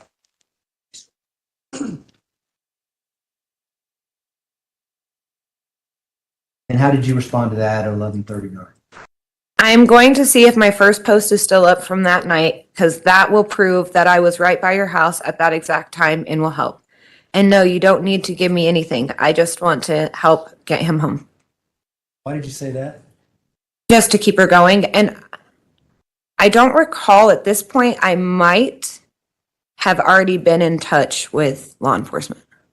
What do you mean by that? I reached out. I think there was a number that we could call if we had any information, but I had reached out and they ended up having me sit down with a guy from the FBI.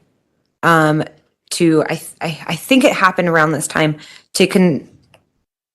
I don't remember though. But yeah, I met with the FBI and they kind of gave me some things to go along with as well.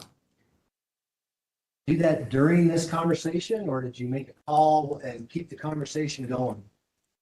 I think I made a call and then kept the conversation going. Because what do you say at 11:39 and then she responds at 11:40? Okay, I could help with that to say, or with what to say, and yes, I will.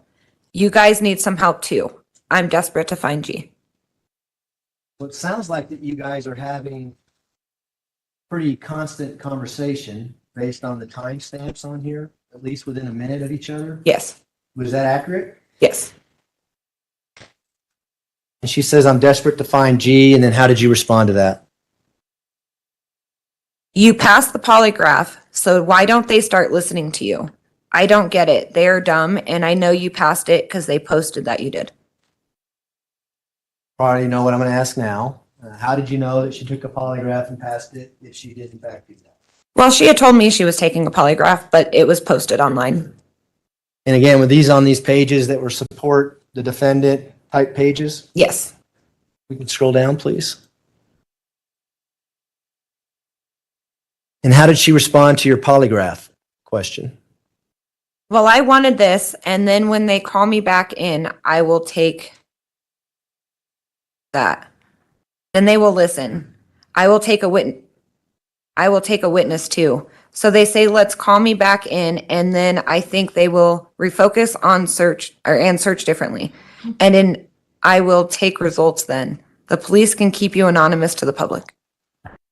Now, on February 19th, were you familiar where law enforcement were searching for Gannon's body? I think so, yes. Where was that? I think it was like Palmer Lake or somewhere. So did you know that as she's talking about them searching in the right place? Was the media running stories that they're searching for Gannon in the Palmer Lake area? Yes, if I recall correctly, I think this is when they were searching the Palmer Lake area and they had put like wall barrier type things up so people couldn't see that. So there was a lot of people posting speculation and it was all over the media. Okay. If we can scroll down, please.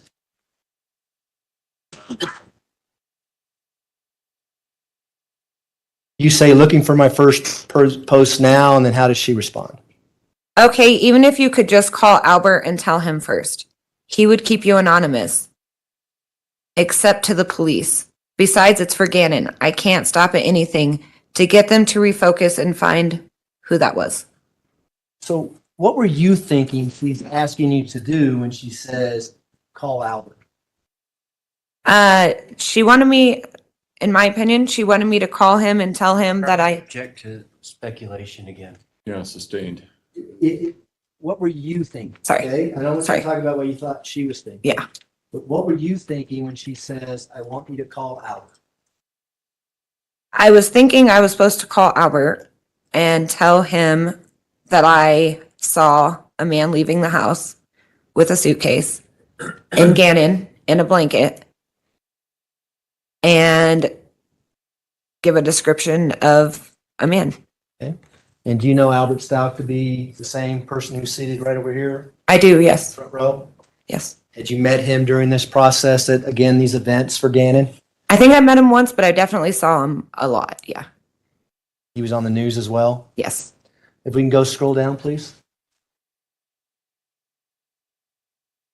So you say found it, and what are you referring to when you say found it?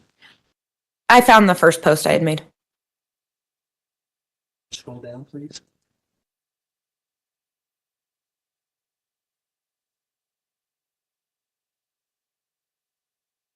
And was that the end of your conversation with Ms. Stauch on February 19th, 2020?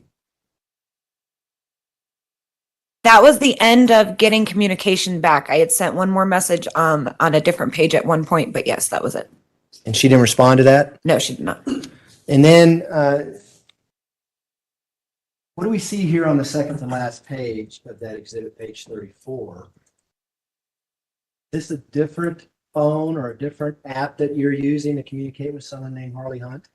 No, it's Facebook, but now I'm using my, it's Facebook Messenger, but I'm now using my account as well. So why did you reach out to Harley Hunt? Let me read it.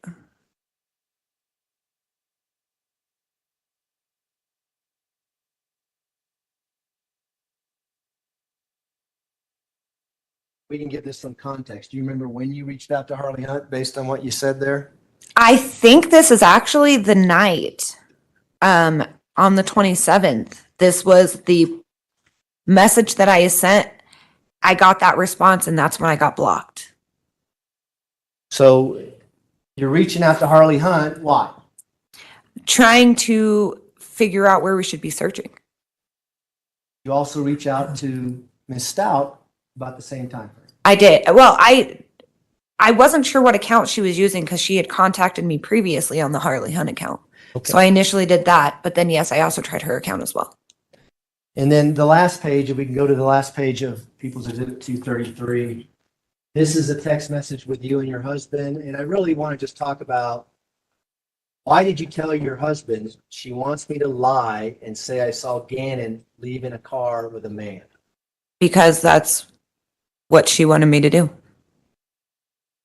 And is that when you went to the sheriff's office and had an interview with detectives about what we just went through? Yes. And you turned your phone over and let them have everything on your phone? Yes.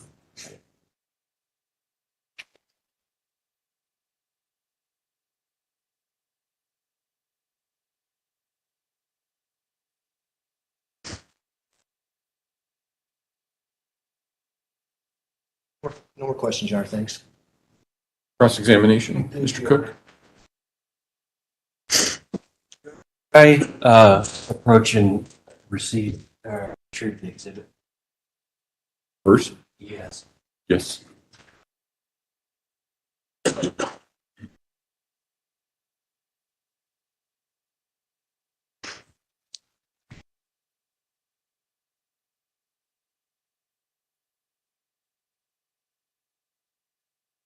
So it looks like, by the way, good afternoon. I'm Will Cook and I represent Ms. Stauch. It looks like all the information and the text messages we went over, except for the last two, it all took place on a Wednesday from 10 a.m. in the morning to about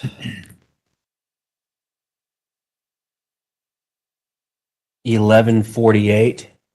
Sounds about right, yes. Okay. So all this happened in a span of less than 2 hours, this back and forth. I think so, yes. Okay. And did you know her, not by Letecia, but you knew her by T? T-E-E? I mean, I don't know that I necessarily knew her by anything at that point. Okay.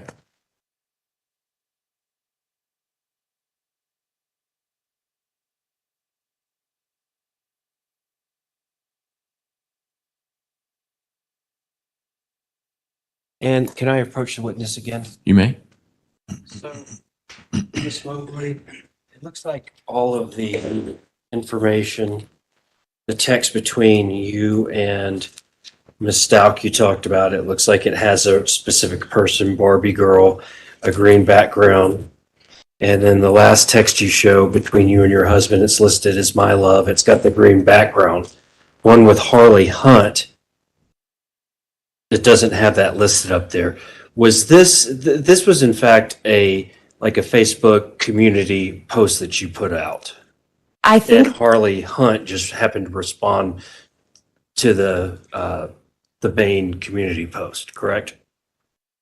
you might be right. That might just be a post, yes. Okay. I know this is definitely 100% Facebook. Okay. But you see here when your post where you're talking about it was just out walking the house for 2 hours. 3 weeks ago, it says like or reply. Then it has Harley Hunt 3 weeks ago saying thank you so much, like or reply. Yes. That's a community post you were making, correct? Yeah, And probably. you Yeah. responded to a community post, correct? Yes. This wasn't just a text message just between you and Harley. Yes. So you are correct. I was wrong on that earlier. Okay, Yes. that's fine.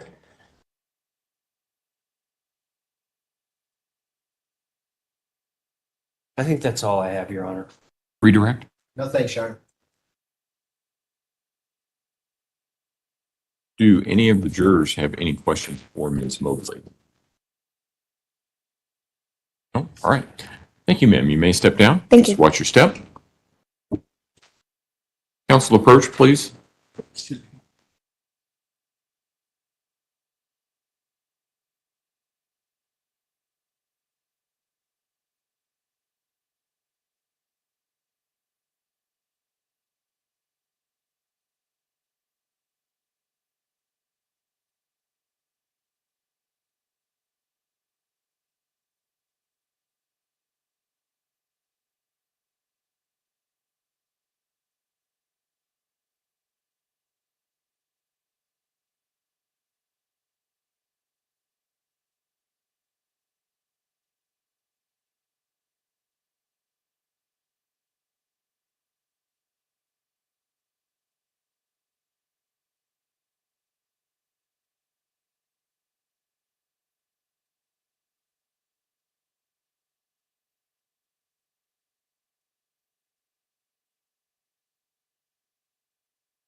You all know what I was talking with the lawyers about, don't you?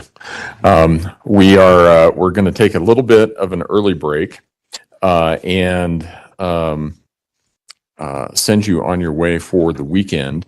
Again, I'm going to read this instruction in its entirety again, even though you've heard it, because we're going to have a break over the weekend, and it's a lengthy break. You have probably already guessed that there has been some public or media interest in this case. There could be more in the coming weeks. You must guard against that, as you will be required to decide this case based on the evidence presented and the instructions I give to you. Again, you can tell your friends and family that you are on this jury and how long you think it will go. You can ask for their help in avoiding exposure to stories or even opinions from others regarding this case, but you cannot otherwise discuss anything about this case with anyone, and you should not listen to any opinions regarding this case from anyone else. If someone asks you why, just tell them that the judge told you that's the way it needs to be. You can still blog or communicate with others, just not about this case. You can't do any blogging about your jury experience or communication with other jurors.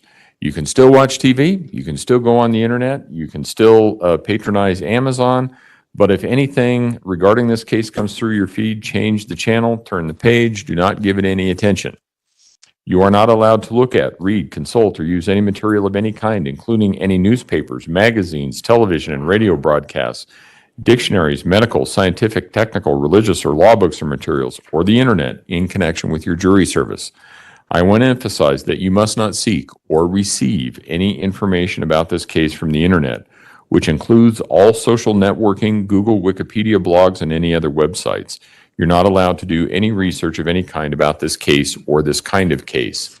I think it's supposed to be a nice weekend. Enjoy the nice weekend. Hopefully sunny. You can get out and enjoy the sun some, and some place that may have windows.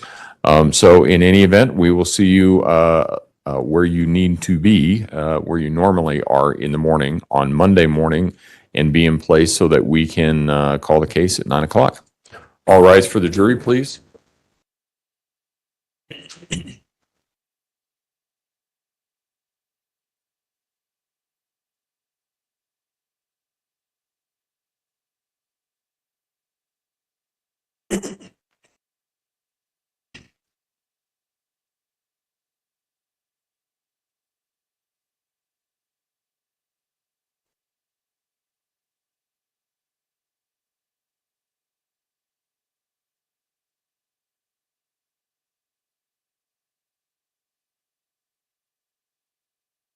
Thank you. You may all be seated. Record should reflect the jury has left the courtroom. I'm just standing because I need to stretch my legs. So we will, as I understand it, we have the coroner from Florida first thing on Monday morning. Assuming that no flight delays or anything like that, but yes. And how long do you think he'll take?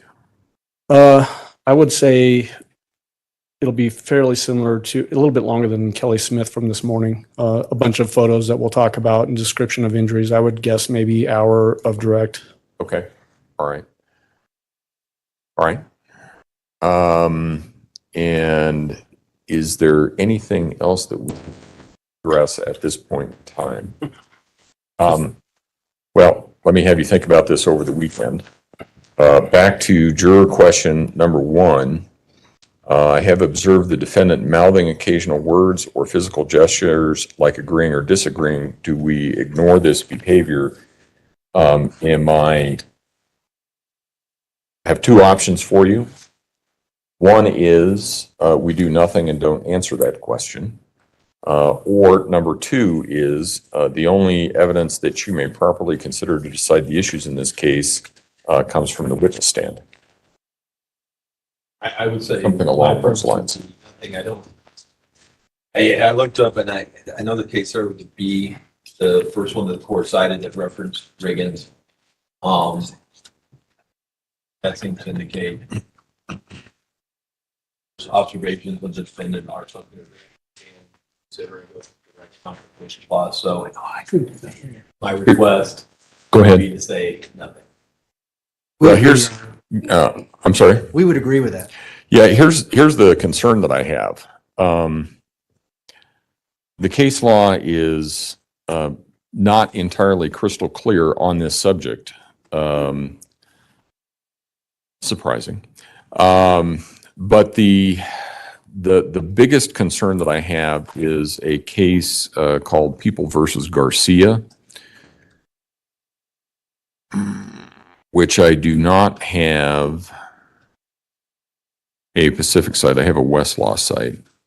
It's 2022 Westlaw 178-39866. And here's the concern that I have. It talks about how, first of all, it sort of backtracks a little bit from what Judge Kennedy's concurrence was in the Riggins case. Because it actually refers to Riggins and says, and Judge Kennedy's language, and it says, in support of the proposition that a defendant's right to confront witnesses also includes the right to have the jury observe the defendant's demeanor, the division cited only Justice Kennedy's concurring opinion. Then it goes on to say the accuracy of this proposition is debatable, and it goes on to say some other things. What is absolutely 100% crystal clear is that the prosecution, and I know we haven't gotten there, so I don't mean this in a disparaging way, I'm just saying this for purposes of analysis. The prosecution at closing argument would not be able to say, did you see the defendant acting the way that I saw? Did you see what I saw? You can't do that because that puts you in a position of attestation for the defendant's actions, which is improper, and these cases, especially Garcia, says that. The other cases, I think it's the Boykins case, People versus Walters, 148 Pacific 3rd, 331 Colorado Appellate 2006, indicates that it is okay to comment on the defendant's actions at counsel table, but that was in a situation where the defendant testified. And the biggest concern that I have in all of this and the way that it is phrased is that commenting on the defendant's actions at counsel table, depending on the circumstances, may run afoul of commenting on the defendant's right to remain silent. Because if you say anything about what she's done or anything like that, and she's not taken the witness stand, you can't do that because her credibility here isn't at issue, but it is up there. But she hasn't taken the stand up there. And you clearly can't comment on her right to remain silent. And of course, we're not there. Don't know whether we ever will be, whether she will testify or not. But obviously, if she doesn't, there's real concerns that any instruction may run afoul of some constitutional rights. So I think I'm just not going to answer that question. I'm just not going to. What's your position? That is our position, Your Honor, for that very reason. I think it's just going to add more to that fact if you answer the question and we just leave it alone. Yeah, I'm just not the best thing. I'm just not going to give him an answer at all. Mr. Tillman. That Okay. was my preference. I mean, All right. if there- Okay. Comments on her demeanor in closing, then I'll probably object to them.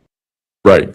And obviously, it makes, I think the prosecution, if she testifies, obviously they can comment on demeanor on the witness stand.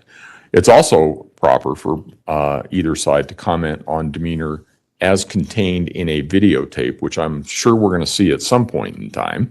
And so it's proper to comment on that, but I sure don't want the jury to get confused between commenting on the demeanor in a videotape or on the witness stand and what a juror may be observing otherwise. So I'm just not going to answer the question, and we'll leave it at that.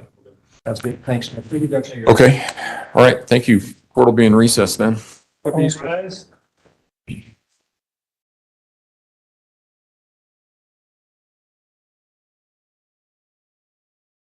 All right, that was good timing. So that is it of this trial until Monday. If anybody's friend, maybe I'll have Molly get the thing from Betty. I mean, I know I could have grabbed the WebEx thing. I just didn't because I didn't know if I was actually going to run the whole trial.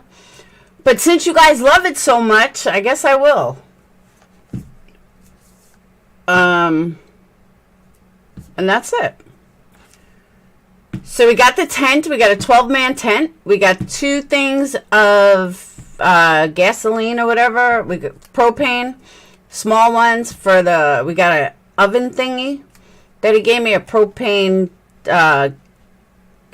tank, you know, a propane stove or whatever.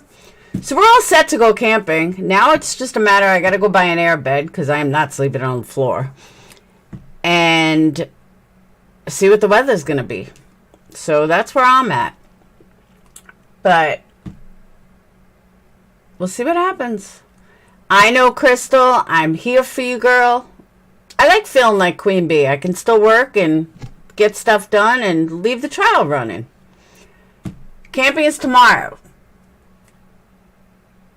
You're welcome, Starlight. Camping is tomorrow if the weather holds out. It keeps saying it's going to rain. It's like literally the coldest weekend ever.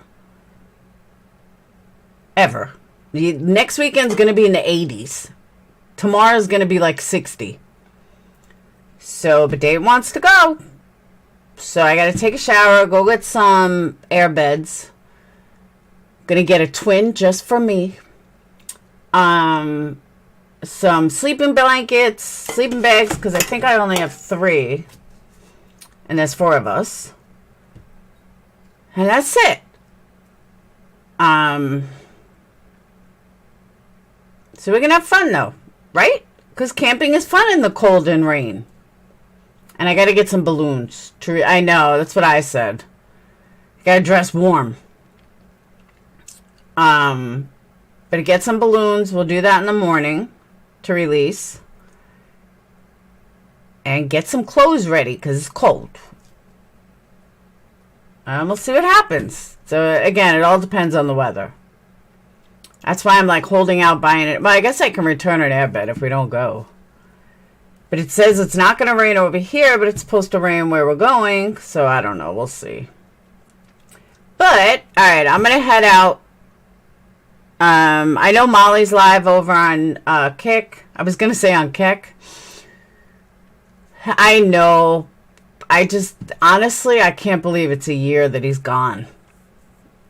And I mean, the one part about him dying, honestly, is the phone call and having to wake Dayton. That's the one thing, not like, I don't think like, oh my God, he's dead a year. I just keep remembering the phone call of me waking up, getting the phone call, and then having to go wake Dayton and tell him the news. I just keep replaying over and over in my mind. And I wish I could like change that memory, but that's the one thing I keep replaying is when I had to wake him. It's hard. Because like I said, it's hard enough as an adult losing a parent, let alone a 14-year-old who's now 15. But that's why I said, got to be a mom and suck it up and wear lots of sweatshirts and sweats. And if this is what my baby wants to do tomorrow, this is what we're going to do. Told the twins the same thing. Suck it up, buttercups. Whatever Dayton wants to do, Dayton gets. So if Dayton wants to, you know, go skydiving, we're going skydiving. Whatever he wants to do. It's his day. And I might be on later. I'm pretty much done with everything I got to get done. I still have some candles to make.